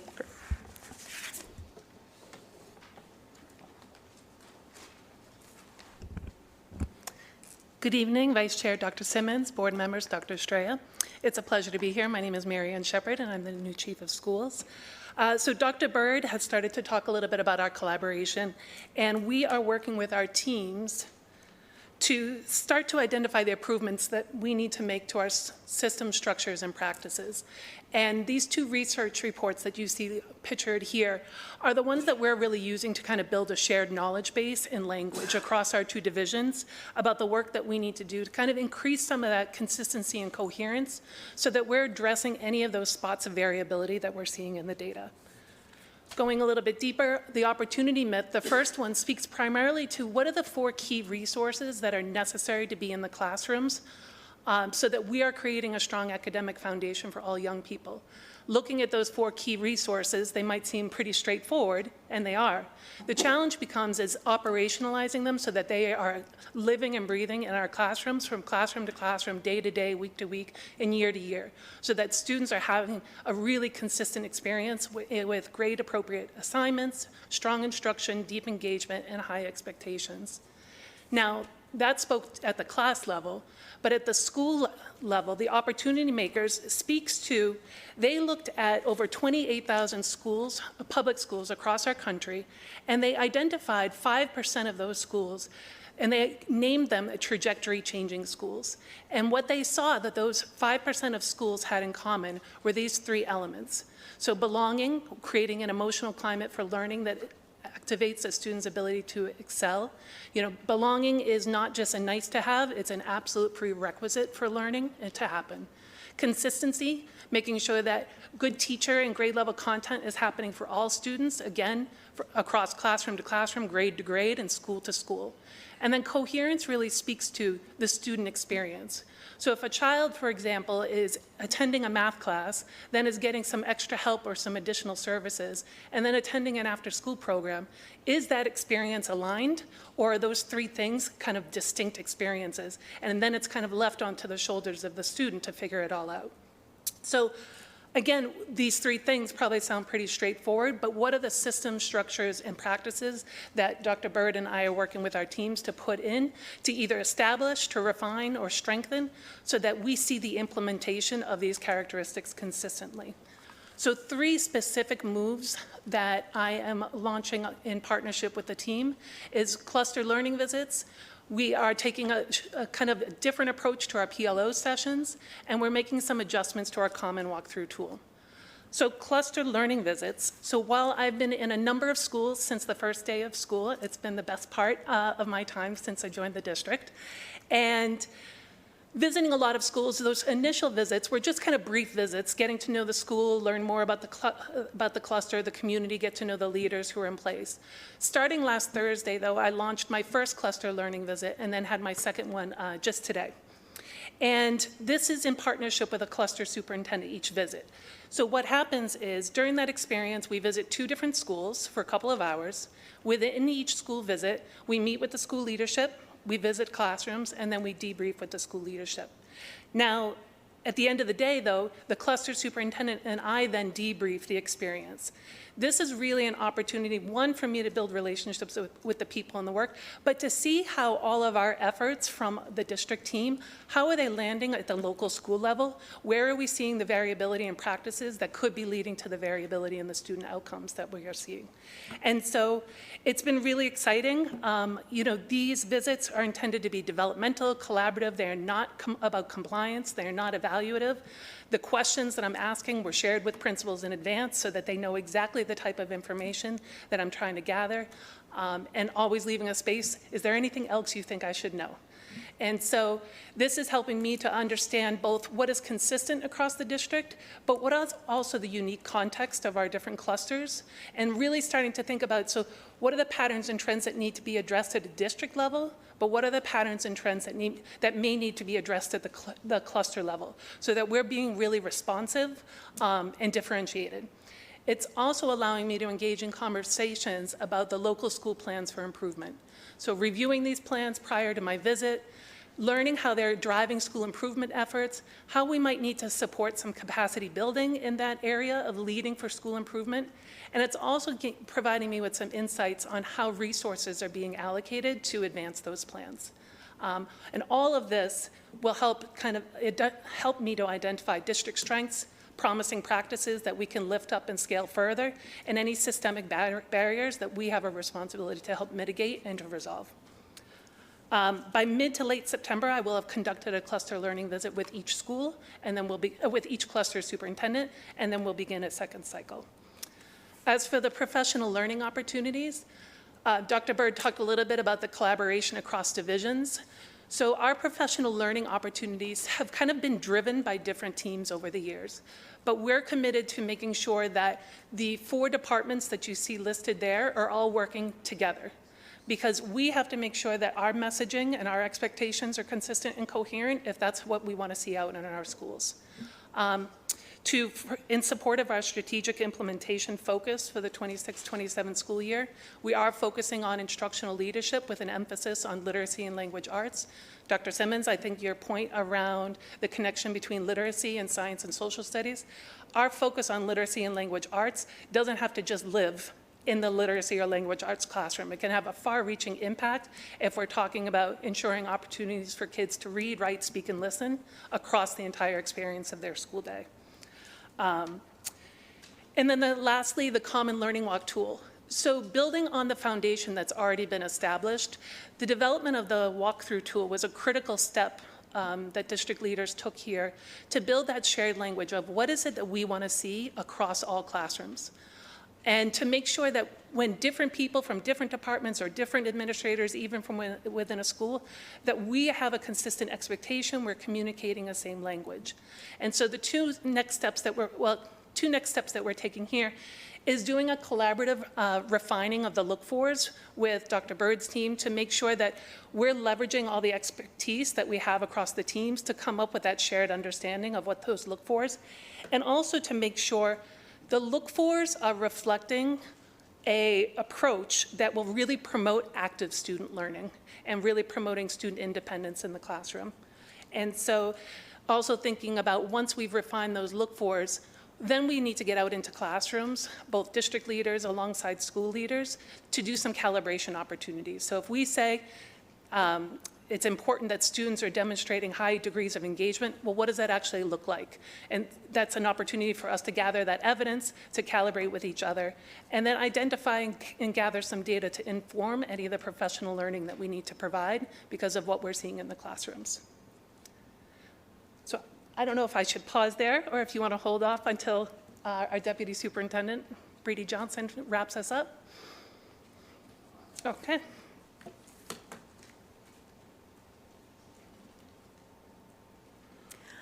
Good evening, Dr. Simmons, Vice Chair. Good evening, board members, Dr. Estrella. I just want to take a few moments to talk a little bit about what we're doing to support schools that have been identified by the state as promise schools, as well as schools that are at risk of becoming promise schools. One of the things that we're doing as a cabinet team is really doing needs assessment of our schools and a root cause analysis to really understand why our schools are performing at this level. There are schools who have been on the list, come off the list, gone back on the list, and so we really want to bring all of our divisions together to really understand that. I think a common theme that you heard from Chief Shepherd as well as Dr. Byrd is this idea of collaboration across our system to ensure that we are fully supporting our schools. So with this work that we're doing with the Promise Schools, we're looking at things like resources that the school has, looking at staffing in those schools. So while we have high retention district-wide, there are particular schools in our district that do see turnover, and we want to ensure that we're getting to the root of why teachers are leaving after 3 years and transferring to other schools within the district, so that schools have continuous teachers in their building that are serving students, and schools are not burdened with training new teachers consistently every year. The other thing that we're looking at in terms of supports is looking at the financial needs of the schools as well. Do they have the resources that they need? Are we allocating our resources in terms of support in a way that is supporting the needs of the individual schools? So we're really thinking about how we're aligning resources. We have a team that has come together that is devising a support plan process. So as a central office team, how are we building a process that holds ourselves accountable to ensuring that our schools are making the progress that they need to make? So as part of that, schools will set SMART goals in collaboration with the district so that there are clear outcomes that we're working towards. So when you think about the professional learning that we're providing, the coaching support, there's a level of accountability for all of us to ensure that it's really moving the needle in our schools. Because our clusters and our schools are so different, we're really working to ensure that our plans and our supports are school-specific based on the individual needs of that particular school. And really using data to monitor the impact of our work. So whether it's looking at iReady data, district assessments, exit tickets in classrooms, Chief Shepherd talked about the learning walk structure, really using that as a tool to, yes, see if instruction is improving in the classrooms, but also to measure the impact of the work that we're doing as a district team. Once we develop this process, towards the end, we will continue to review and adjust it to see what's working, and then think about how we can scale these practices across our entire district in a way that ensures that all of our schools and all of our students are growing, learning, and achieving at higher levels.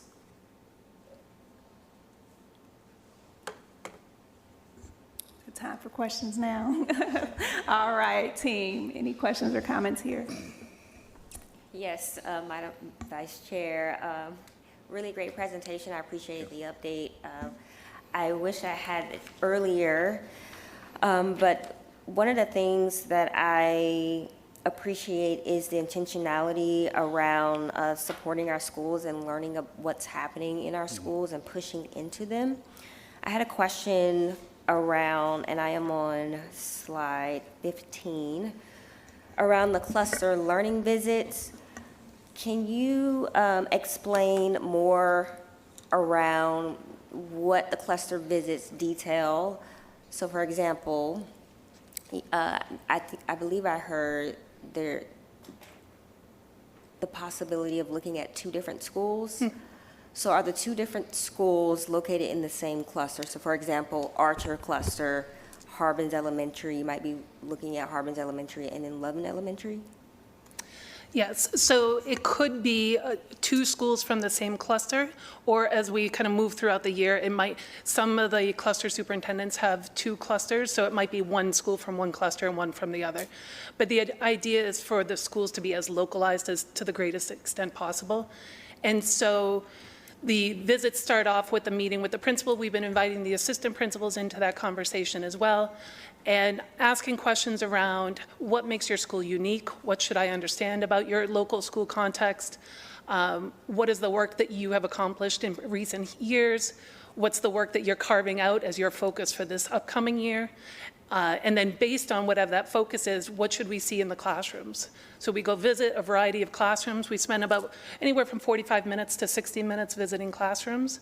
And then we come back, and my very first question is always, so given what we saw across the classrooms, what are you encouraged by, and where do you see opportunities for further growth? You know, and this is an opportunity, one, for us to do some calibrating and refining, but it's also helpful for me to kind of understand, like, what are our leaders seeing, what challenges are they facing? After kind of debriefing those visits, I shift to kind of a bigger picture, and I ask what supports have been most effective that you've received from the district, what supports would help you to accelerate your growth even more. Which district initiatives do you feel have really pushed the work at your school? Which ones have been a little bit more challenging to implement at the local school level? So it's about understanding the school, the cluster, but also just the relationship and the support that the district's been providing.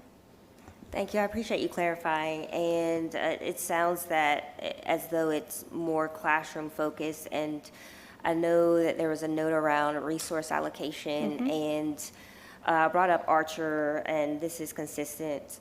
Every cluster is unique, but specifically to Archer, for example, when it comes to resource allocation, and when you're thinking outside of the classroom, I hope that the nuances of outside classroom impacts are considered. So for example, Archer, the high school is not located in a city, an incorporated city, right? So they rely on churches and HOAs. Many of the schools may not be able to benefit from businesses as other clusters. So I hope that when we're looking at resource allocation, that we're also looking at geographically where they are and nuances. And it is growing, as stakeholders will share. So thank you for providing the update and clarifying what it is that you mean by cluster learning visits. My pleasure. I have another question for Deputy Superintendent Allison Breedy Johnson. Thank you for the work that you are doing around supporting our Promise schools.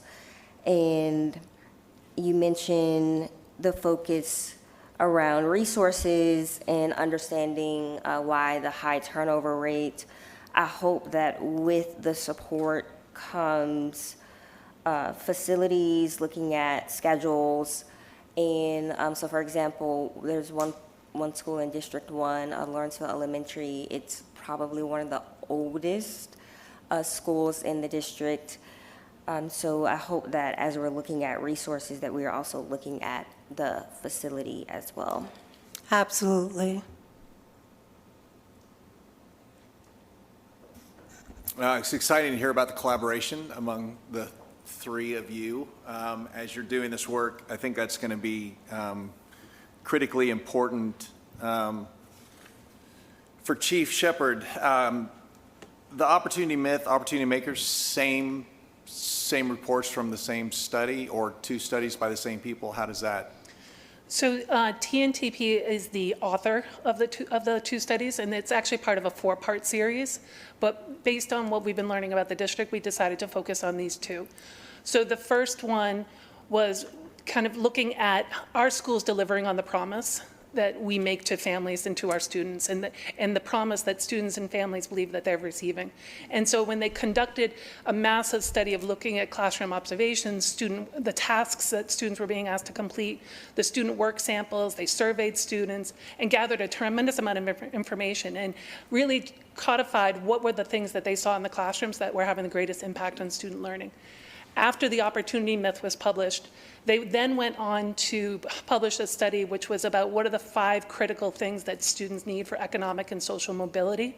And so we may probably circle back to that report at another time, but just based on what we were seeing right now, it felt important to get into that 3rd report, which is at the school level. Trajectory changing schools do these 3 things well. And they define trajectory changing as schools where on average, students are making 1.3 years of growth or more in an annual year. So it's that accelerated growth that we need to see for students that perhaps might be performing below grade level, but also students who might be performing above grade level, but we want to make sure that we're pushing them to realize their fullest potential. So, and then the 4th report, which just came out recently, is kind of about the coherence of Tier 1 instruction with interventions. So it's a part of a 4-part series, but we honed in on those 2. I don't know if you want to add anything. If you could, I mean, not now, obviously, but it'd be great to have that sent to us. Absolutely. I mean, depending on how the format they put it into, I may be able to digest some of it or may not, but because I'm not a career educator. So, but that was really interesting to just the way they titled it, because obviously we all talk about opportunity. So I want to know more about that. I was wondering also, Chief Shepherd, if you compared, as you've been doing these cluster visits, one, let me say that I'm really excited about, and that was one of the things that I appreciated about Dr. Estrella as we went through the interview process and conversations since then, that she sees the work as dependent upon, or on a cluster by cluster basis, because you're going to find very unique aspects and gaps in different places in different clusters. And so to just take an overall district approach, which I think we've done, and I've even talked to a few former cluster superintendents and asked them, and their response was, if you follow through on this, we're really excited, because I think they all want to be able to strategically provide the supports necessary. But I'm wondering, because I've been on those walk tours. I was invited early on in my first term to go to one of my clusters and actually walk around with 5 principals and look at and watch and observe several classrooms, and then come back and listen to their discussions. And it was fascinating. But it was really, to me, it was if this is happening across the district, which I believe mostly it probably was at that time, I loved seeing that discussion of consistency and what does it need to look like. What I'm wondering, though, is when you look at our local school improvement plans, and now you've been to a few schools, how do they stack up? How do those local school improvement plans, because again, coming in, sitting through those types of presentations, more so early on in my tenure on the board than lately, but I was very impressed at how they broke it down into so many different ways for the principals to try to give me your assessment as you're looking at what we've done and how we need to move forward. Sure. So it's a preliminary assessment based on the data that I have at hand. School improvement planning is not an easy feat, right? There's a lot of levels to it, a lot of factors to be considered. There's the importance of thinking about what's my role as the leader, what's the coaching and support I need to provide to my teachers, to staff. How am I, progress monitoring and gathering data to see if my theory of action for my improvement is actually working? And how do we do that in an ongoing basis so that we're not waiting until the end of the semester or the end of the school year to determine if our improvement efforts are working? So I would say I've seen some very strong practices across the local school plans for improvement. I've also seen some areas for growth. And, in my conversation just yesterday with the cluster superintendents about some of my preliminary observations, we're really excited and galvanized to do this work, to think about what are the, and we've actually have a small subcommittee going to be working on, what are the things we want to see consistent across all local school plans for improvement, because we just think that they're critical components of school improvement planning. And then where are the areas that we have some flexibility, so it's very responsive to the local school's needs. So I don't know if that fully answers your question. No, but that just gives you an idea of kind of what I'm thinking. Absolutely. As you were able to update us as we go down this road. You got it. Thank you. Thank you, all three of you, for this presentation. And Chief Shepherd, I kind of have a follow-up question to this walking tool, and I love this idea. And is this going to be kind of like a breathing document that leadership team uses? Because I think it's great to have consistency, that as you're visiting these clusters and visiting these facilities, that we're maintaining that level of consistency. And then that way you're observing, you're learning, you're asking the same questions, you're gathering the same information, and the debrief and the discussion is consistent. That way we are learning cohesively along the same lines of the entire district to best assess. Is that a safe analogy of how I'm translating this? Yes. Okay. You know, I have a phrase that I use often. It's not the most articulate phrase, but I always say, make the thing the thing. So whatever it is that we're aspiring to, let's be clear about that. Let's ensure that everybody's clear about that, and then that way we can all be rowing in the same direction towards accomplishing that. Excellent. How does what you've seen so far, what we've been doing, compared to kind of where you want to be? Is it close? Is it good? Is it based on what you've seen so far? I know I'm kind of piggybacking off of what my colleague just said, but is it pretty much there? I think I would ask for permission to gather a little bit more data and have a little bit more of a representative sample before responding to that question. Fair enough. Okay. And then I only have one more question. Chief Byrd, I love the next steps, especially when it comes to, looking at the audit recommendations, our objectives, our collaborative support. Do we have an anticipated timeframe, a timeline around this process? So yes, in terms of the multilingual, some of those things we can implement, right away. Some of those we're going to advertise for the position and do some internal work with curriculum support. We can do that now, so you'll start to see some evidence of that very soon. And then some of it is working with Chief Shepherd's office to make sure that we're providing support from my office with the cluster superintendent, so that will do over time as she sees, as we both observe schools and see needs that are in schools, so we can be responsive to what the immediate needs are. But throughout this year, we'll be working on implementing all of those recommendations from WestEd. And we're going to be embarking on some professional development because I think in my limited time and observation, that really has been a hole in terms of the support we're providing to teachers, particularly for multilingual learners and students that are receiving special education services. So we really have to, and that's going to be a longer term project because we also have to look at our calendar and what time we have available to do professional learning for our teachers. That is a constraint that we'll have to, so that'll be a longer term. We can do some immediate things and then long term. That's great. I feel like there's some eagerness and excitement around getting some of this information into the hands of the teachers and those that really have an impact on our students, really in the classroom, especially our multilingual learners and those that really will benefit from this. So thank you. Thank you.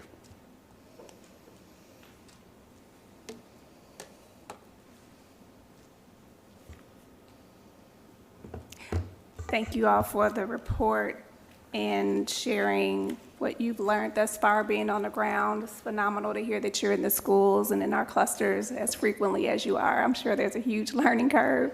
We have over 140 schools, so I appreciate that you are very intentional about getting into each of our clusters and schools and learning the nuances and identifying the strengths across our various sites as well as the areas of opportunity. Trajectory changing schools. I love that. Me too. And I appreciate you defining it and giving context to what that means, 1.3 years of growth. Is it accomplishable? Yes. as you shared, there's evidence out there that schools are doing just that. I believe we can do that across all of our schools in GCPS. We're likely doing it at some, but not at all. And once we do, that will, the evidence will support statistically significant change in our outcomes. So I wanted to make that connection. I appreciate the growth of even one student demonstrating some growth in their achievement. When we get to a point where that achievement is statistically significant, that's when we are demonstrating trajectory changing schooling in Gwinnett. And I believe we can get there. If we can go to slide 7, I noticed a trend across many of the slides presented. I appreciate that the district is looking back to the audit work that was conducted last year pertaining to our multilingual learners. Maybe my slide 7 is different than yours. It's the one about the audit. Oh, okay. That one. Implement. There you go. Yes. I appreciate that the district is being mindful to go back and evaluate the audit that was conducted. There were quite a few recommendations that came out of that audit. And as I shared with Dr. Estrella, I look forward to, under her leadership, the team continuing to update us on parts of that audit that we're implementing to demonstrate that we're actually responding to the results of the audit. We spent good money on that audit. They gave us a lot of information. I would love to see us implement the recommendations as the team sees fit and beneficial to determine if there is a return on investment there, to identify any impact that those recommendations can have on our students. The audit results were provided, the recommendations were provided because it's a belief that there are best practices that exist that can move the needle for our multilingual learners.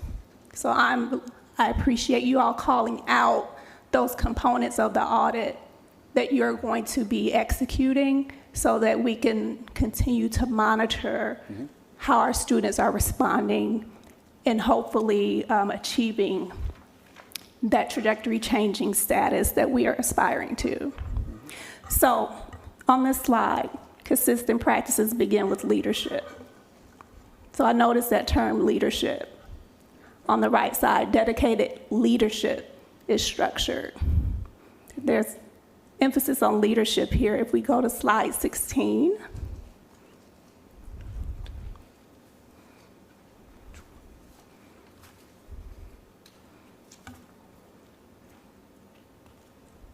Is that 16? The professional learning opportunity slide. That one. Again, what stands out for me here, leadership, leadership, leadership. I first want to acknowledge that in terms of the partnership, there are a lot of people that exist in those teams.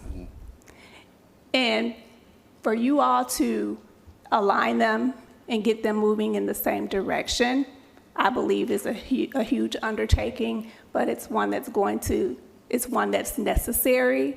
And if we can get it right, I do believe we're going to see that trajectory changing impact in our school system. That partnership represents a lot of people that have maybe in the past had varying priorities, but I feel reassured here today that you all are going to be aligning our strategicness in a way that will be impactful. So I appreciate that intentionality. Even in the outcome bullet down below, emphasis again on leadership. Our leaders have a huge undertaking ahead of them if we're going to get to the trajectory changing school scenario. I believe that our leaders are learners. I believe that's their strength. working in education, I think a lot of us are learners. So I believe that they are learners, that they believe in continuous improvement. And I am really, I guess one of the questions that I had for you all is, how are you looking to elevate the promising practices that you mentioned? Because we have promising practices in pockets. I'm interested in how we're going to standardize promising practices. I heard my colleague talk about walking schools with classrooms with 5 principals. I don't know that that happens everywhere. So I'm just thinking about if there are practices that we know are impactful, what is the plan to standardize some of those evidence-based practices, particularly as it pertains to leadership? Sure. So as we're visiting schools and learning about what's working and looking at data and seeing, the practices that are, and also analyzing research that best practices, we are also changing our structure for PLOs so that those are they're much more focused on learning and instructional leadership, developing those instructional leadership skills and instructional moves, along with the elevating academic rigor. So the focus of our professional development is changing for both teachers and for leaders, so that we're able to highlight these practices. Like, for example, I'll give you an example. Tomorrow I'm going to a school that has done some promising things with multilingual learners. We're going to learn from that principal, and there'll be opportunities for them to learn from each other in these professional learning opportunities, so that we can elevate their practice, but then replicate those practices across all schools. And I don't know if you want to add, yeah. If I could just add on to that. I'd be remiss if I didn't acknowledge some of the practice that do exist during the leadership development meetings, where they will identify principals who exhibit some of those promising practices so that their colleagues can learn about them.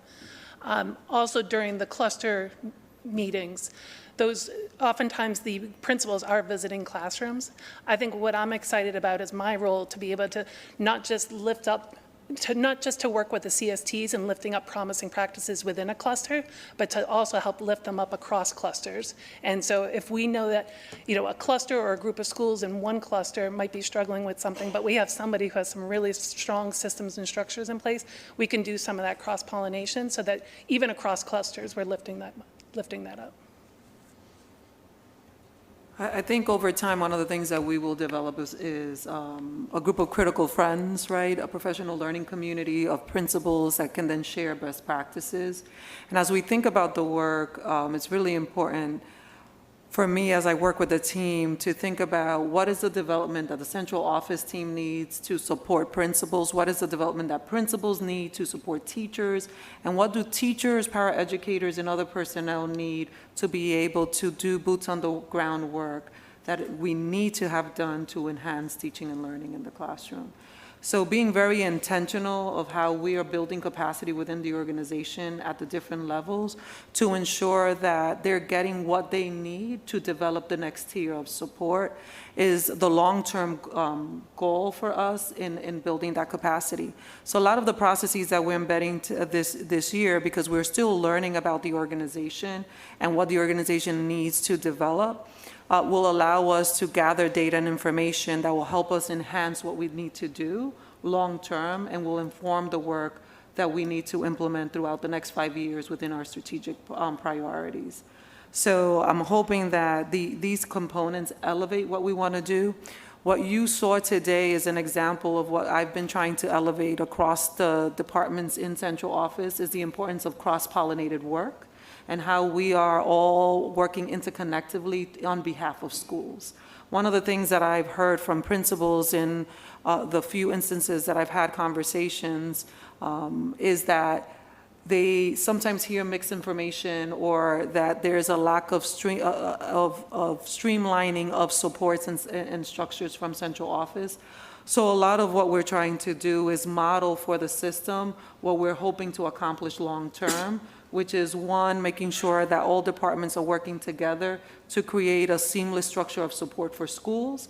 But then most importantly, that those supports are differentiated based on what, one, the different clusters need, but most importantly, what each individual school needs to elevate their institution so that all students are learning at the best possible capacity so that we can yield outcomes that are statistically significant within the different areas, but most importantly, that we're elevating and differentiating what is needed by the different subgroups.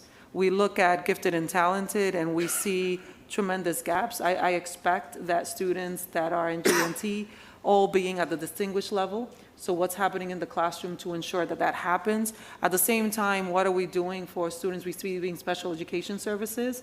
I keep reiterating that special education is a service, not a permanent placement. So what are the things that students need so that they can build the scaffold so that they can be reintegrated into the general education setting? Same thing applies with language development. What are the tools that we need to provide students so that they can build their capacity so that they can then engage with the general education peers? But then most importantly, how are we looking at what these subgroups need so that we can propel achievement forward for the system? If you look at the data metrics and when you look at all these subgroups, one of the things that you can distinctively see is that our students receiving special education services and our multilingual learners are not faring well in the organization. And if we could lift their performance but also looking at those students that are supposed to be achieving a higher levels than what we're seeing, the current patterns and trends, then we will lift the entire organization forward. And that's what we're hoping to do with many of these processes. Right now, we are sampling and assessing so that we can then build long-term practices that will continue over time to yield positive outcomes for students. My final comment is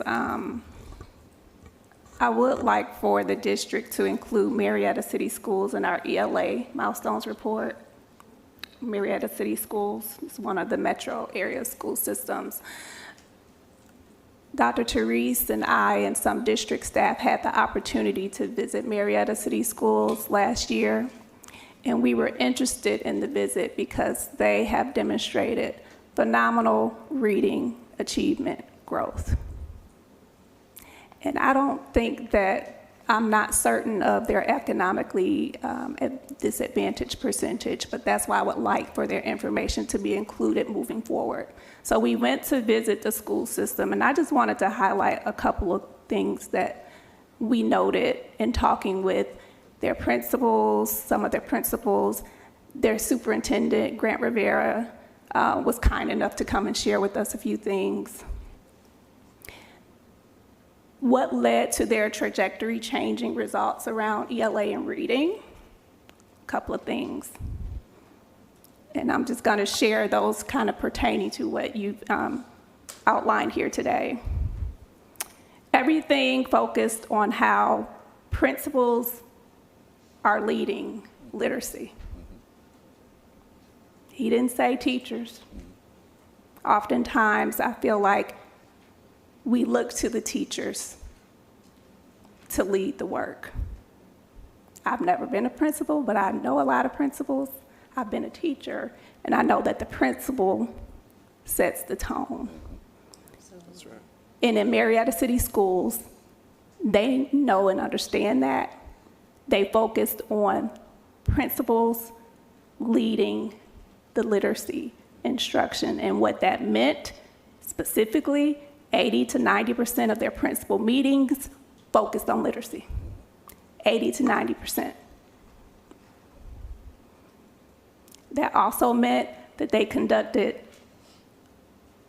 11 walkthroughs per cycle. As a part of those walkthroughs, the principals had to be participants in the walkthroughs. They also highlighted that they partnered with the UGA to conduct research into how they can improve. The research team interviewed principals.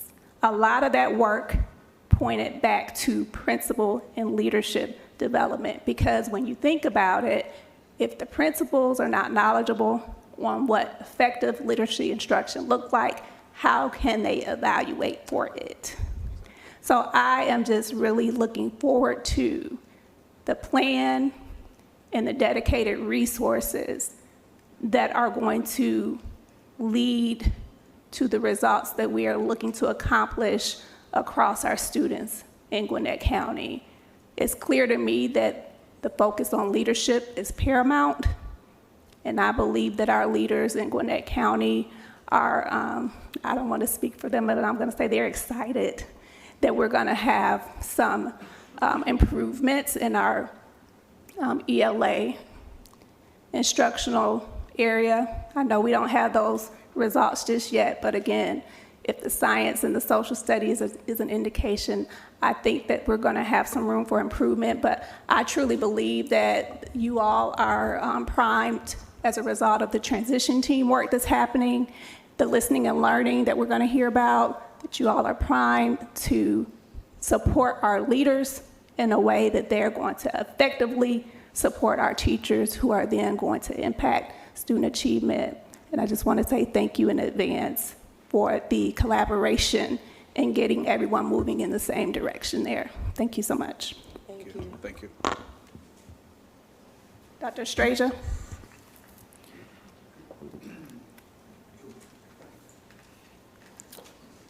So I just have to kind of reiterate what you articulated, Dr. Simmons. I think leadership matters, and in my experience, I've yielded a lot of success in improving leadership literacy outcomes because of the fact I always started development with our leaders, because they have to have the capacity, like you said, to assess, support, and develop.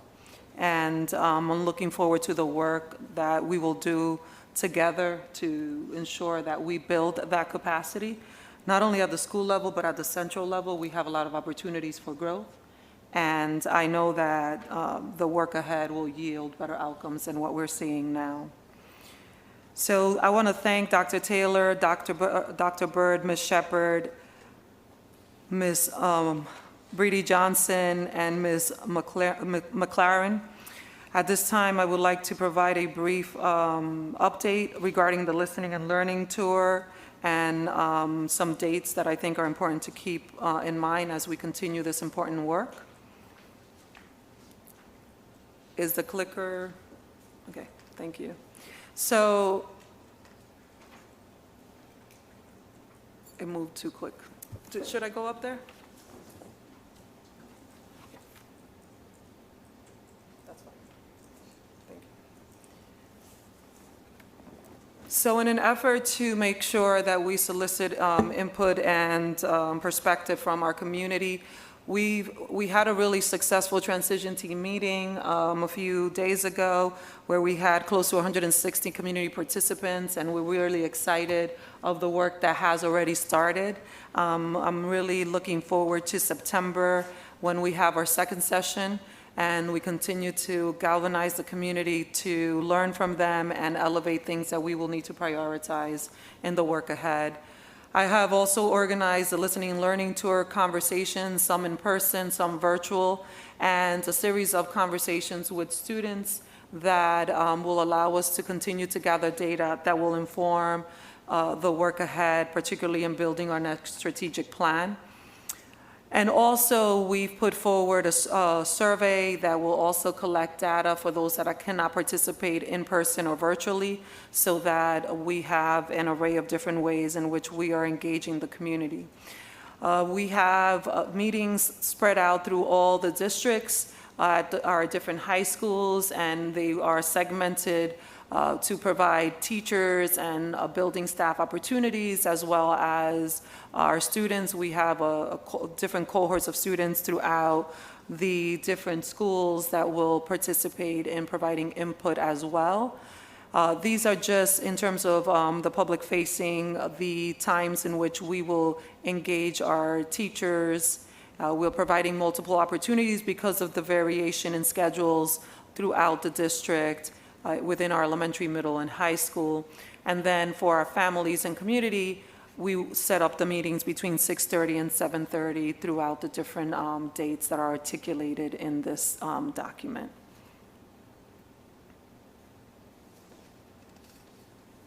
We also wanted to provide an opportunity for our, some of our subgroups that have some differentiated experiences. So we created opportunities for our MLL community, our students receiving special education services community, and our gifted and talented community to provide us with some insight in terms of their experience in our organization and kind of provide us some awareness in terms of the work and things we need to consider in the work ahead. So I'm hoping that the community comes out and participate. This information is really important to us as we continue to learn and take this information to build the new strategic plan that will inform our work in the next 5 years. So this concludes our work session presentation. Unless the board has any questions about this component. Team, are there any questions or comments?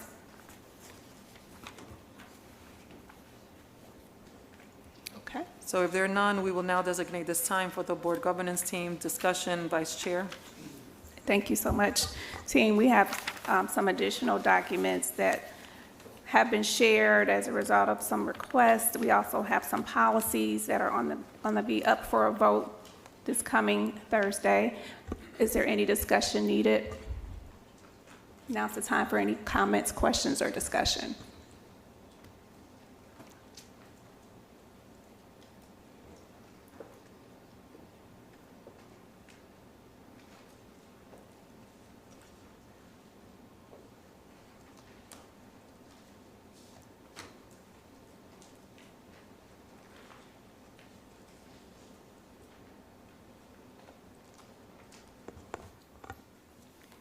I see we have some printouts of the policies that will be up for a vote.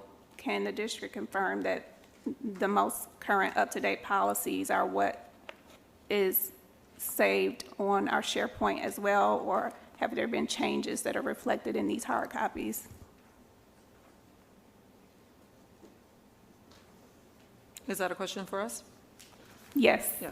So these are the latest drafts of the documents in your packet, and we'll make sure that, I believe the ones in the SharePoint are also the latest that have been drafted thus far. So it's best for us to reference the hard copies in advance of Thursday? Yes. Okay. So any questions around the policies up for a vote or any other topics?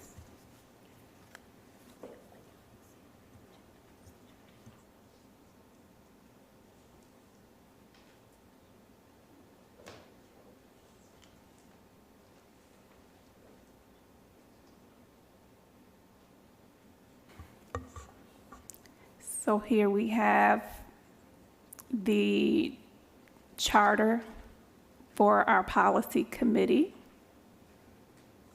is up for a vote. That's BCC. We have policy FD, the facility expansion program policy, or the long-term facilities planning policy, That one, my understanding, was just for review. is included here for review and is not up for a vote, Correct. correct? Okay.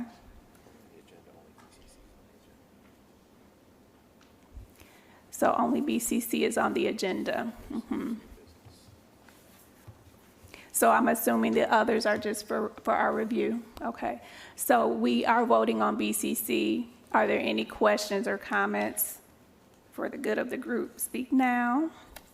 But of course, you can always speak again on Thursday.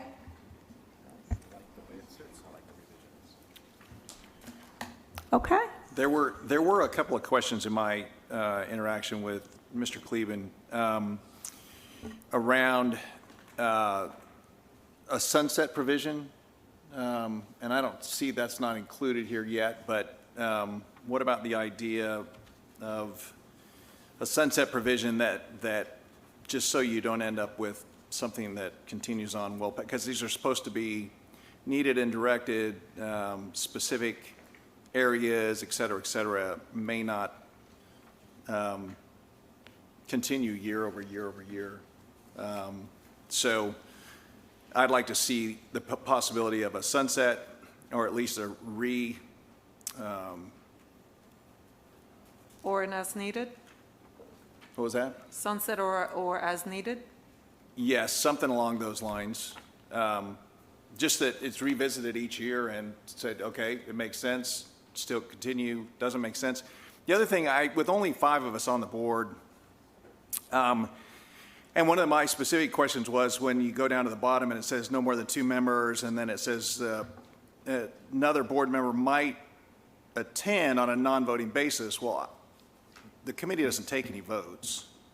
So I'm trying to figure out why non-voting basis is, I mean, if you only have 2 people on the committee, they're either going to agree and pass it on, or they're going to tie and not, and continue to work back and forth. So I think that it's a little confusing when it says that I might be able to attend on a non-voting basis when, so maybe it just needs to be cleared up language-wise so that it's no official vote by the board because a quorum might be present.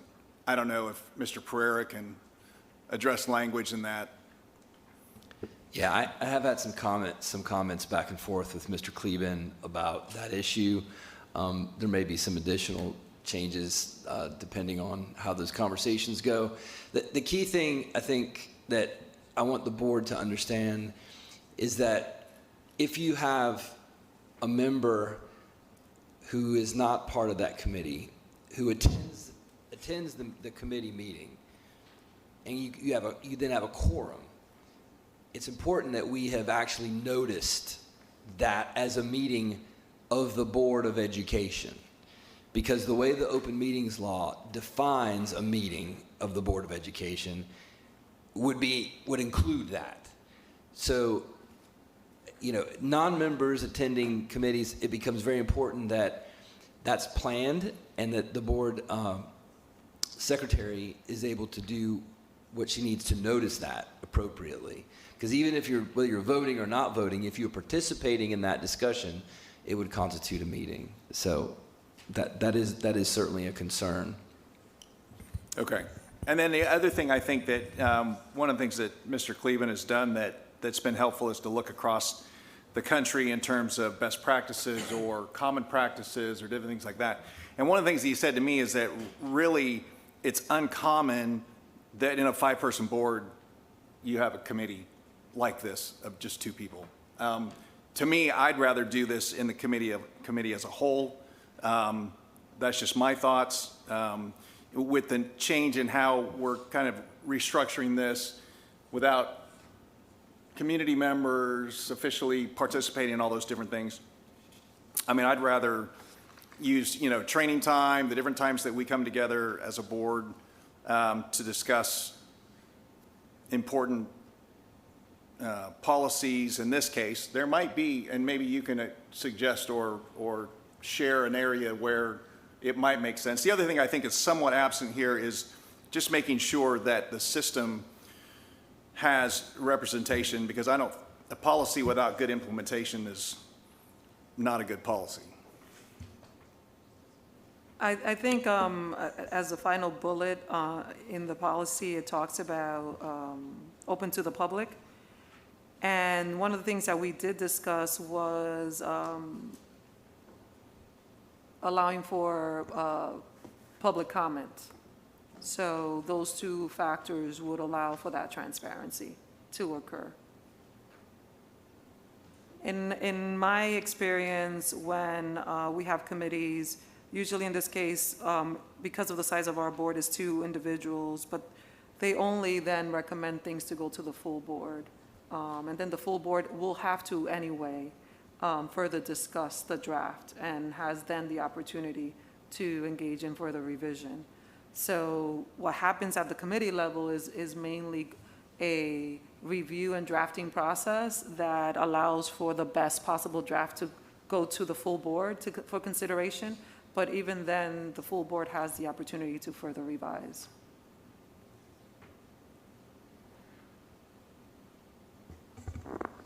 Which is the process as we saw it play out this past year. I just want to uplift that policy committees are commonplace across school boards across the country. So this is not something that's new or novel. It is new to Gwinnett, but it is a best practice that we see across boards across the country. I think the proposed structure in terms of having 2 board members to meet with, I believe it will be district staff. My understanding is that, and Ms. Stone, you can confirm, last year, our superintendent interim was always invited, staff was always present to weigh in on policy implications. The district always reviewed the policies before they even came to the entire board. So I see a lot of that being carried forward. I think one of the key differences here is just that we're not going to have a set committee that comes and meets with the chair and the vice chair of the policy committee, but it will be depending upon what policies are being evaluated. We'll bring in some experts, but I do appreciate the idea of allowing community members to comment and weigh in. Ultimately, we want engagement. We want our community to know our policies, to have input on our policies, because they are close to the experiences. They're close to the daily experiences. And so with them having those experiences, they have some insight to lend to the policies that I believe this new structure could afford. Any additional comments or questions? So can I just get some clarification? Because I thought we were talking about a board committee charter. I keep hearing us talk about a policy committee, which is different. A policy committee, we have a policy committee. This right here is a committee charter. The establishment of a board committee charter is beneficial to the study of issues, concerns, or mandates facing the district and assist in efficiency and effectiveness of the decision-making process. Is that correct, or am I missing something? This is unique. This is unique to us right now. We have a policy committee established. This is separate, correct? Mr. Gasper, just for clarification, this is an amendment to a previous policy that would allow the board to create any number of committees. So you created the policy committee by authority of this policy. Of course. Okay, so you could have other committees that are also created if you wanted to study a specific issue in addition to policy. So this is a broad policy that allows you. This expands, basically. Well, I think as it was written before, it doesn't expand that. You could have done the same thing. What you did, once this policy was passed, the board took action to create the policy committee and appoint the officers to that committee. So the board could do that for another committee if it chose to do that. This is not a new document. No, this is an amendment. Right, so I just want to make that clear to the team. This is not new. We're looking to amend it. It's been in place for, I believe, a year. So there are some recommended updates or amendments that are proposed. Okay. Any further discussion, team? All right, if there are no other, okay, Dr. Strazier. I'm sorry, but I didn't want to miss the opportunity to thank Eric Spoto for all of his years of service to Gwinnett County Public Schools. I've known him for a short period of time, but I've learned to love him and the great work that he does. He's been an amazing partner and support in my transition, and he's only going for a short retirement because he has some pending projects. But I wanted to make sure that we honor his years of service, and thank you for everything you've done for the children of GCPS. On behalf of the board as well, thank you so much, Mr. Spoto, for your leadership and support. I know you stepped in as interim, and we had all the questions for you as interim, and you always provided very thorough responses. I don't take that lightly personally. I appreciate the thoughtfulness in your responses and providing us the information we need to govern accordingly. Thank you so much for your service, and it sounds like we'll still see you around at least for a little bit, but enjoy your retirement.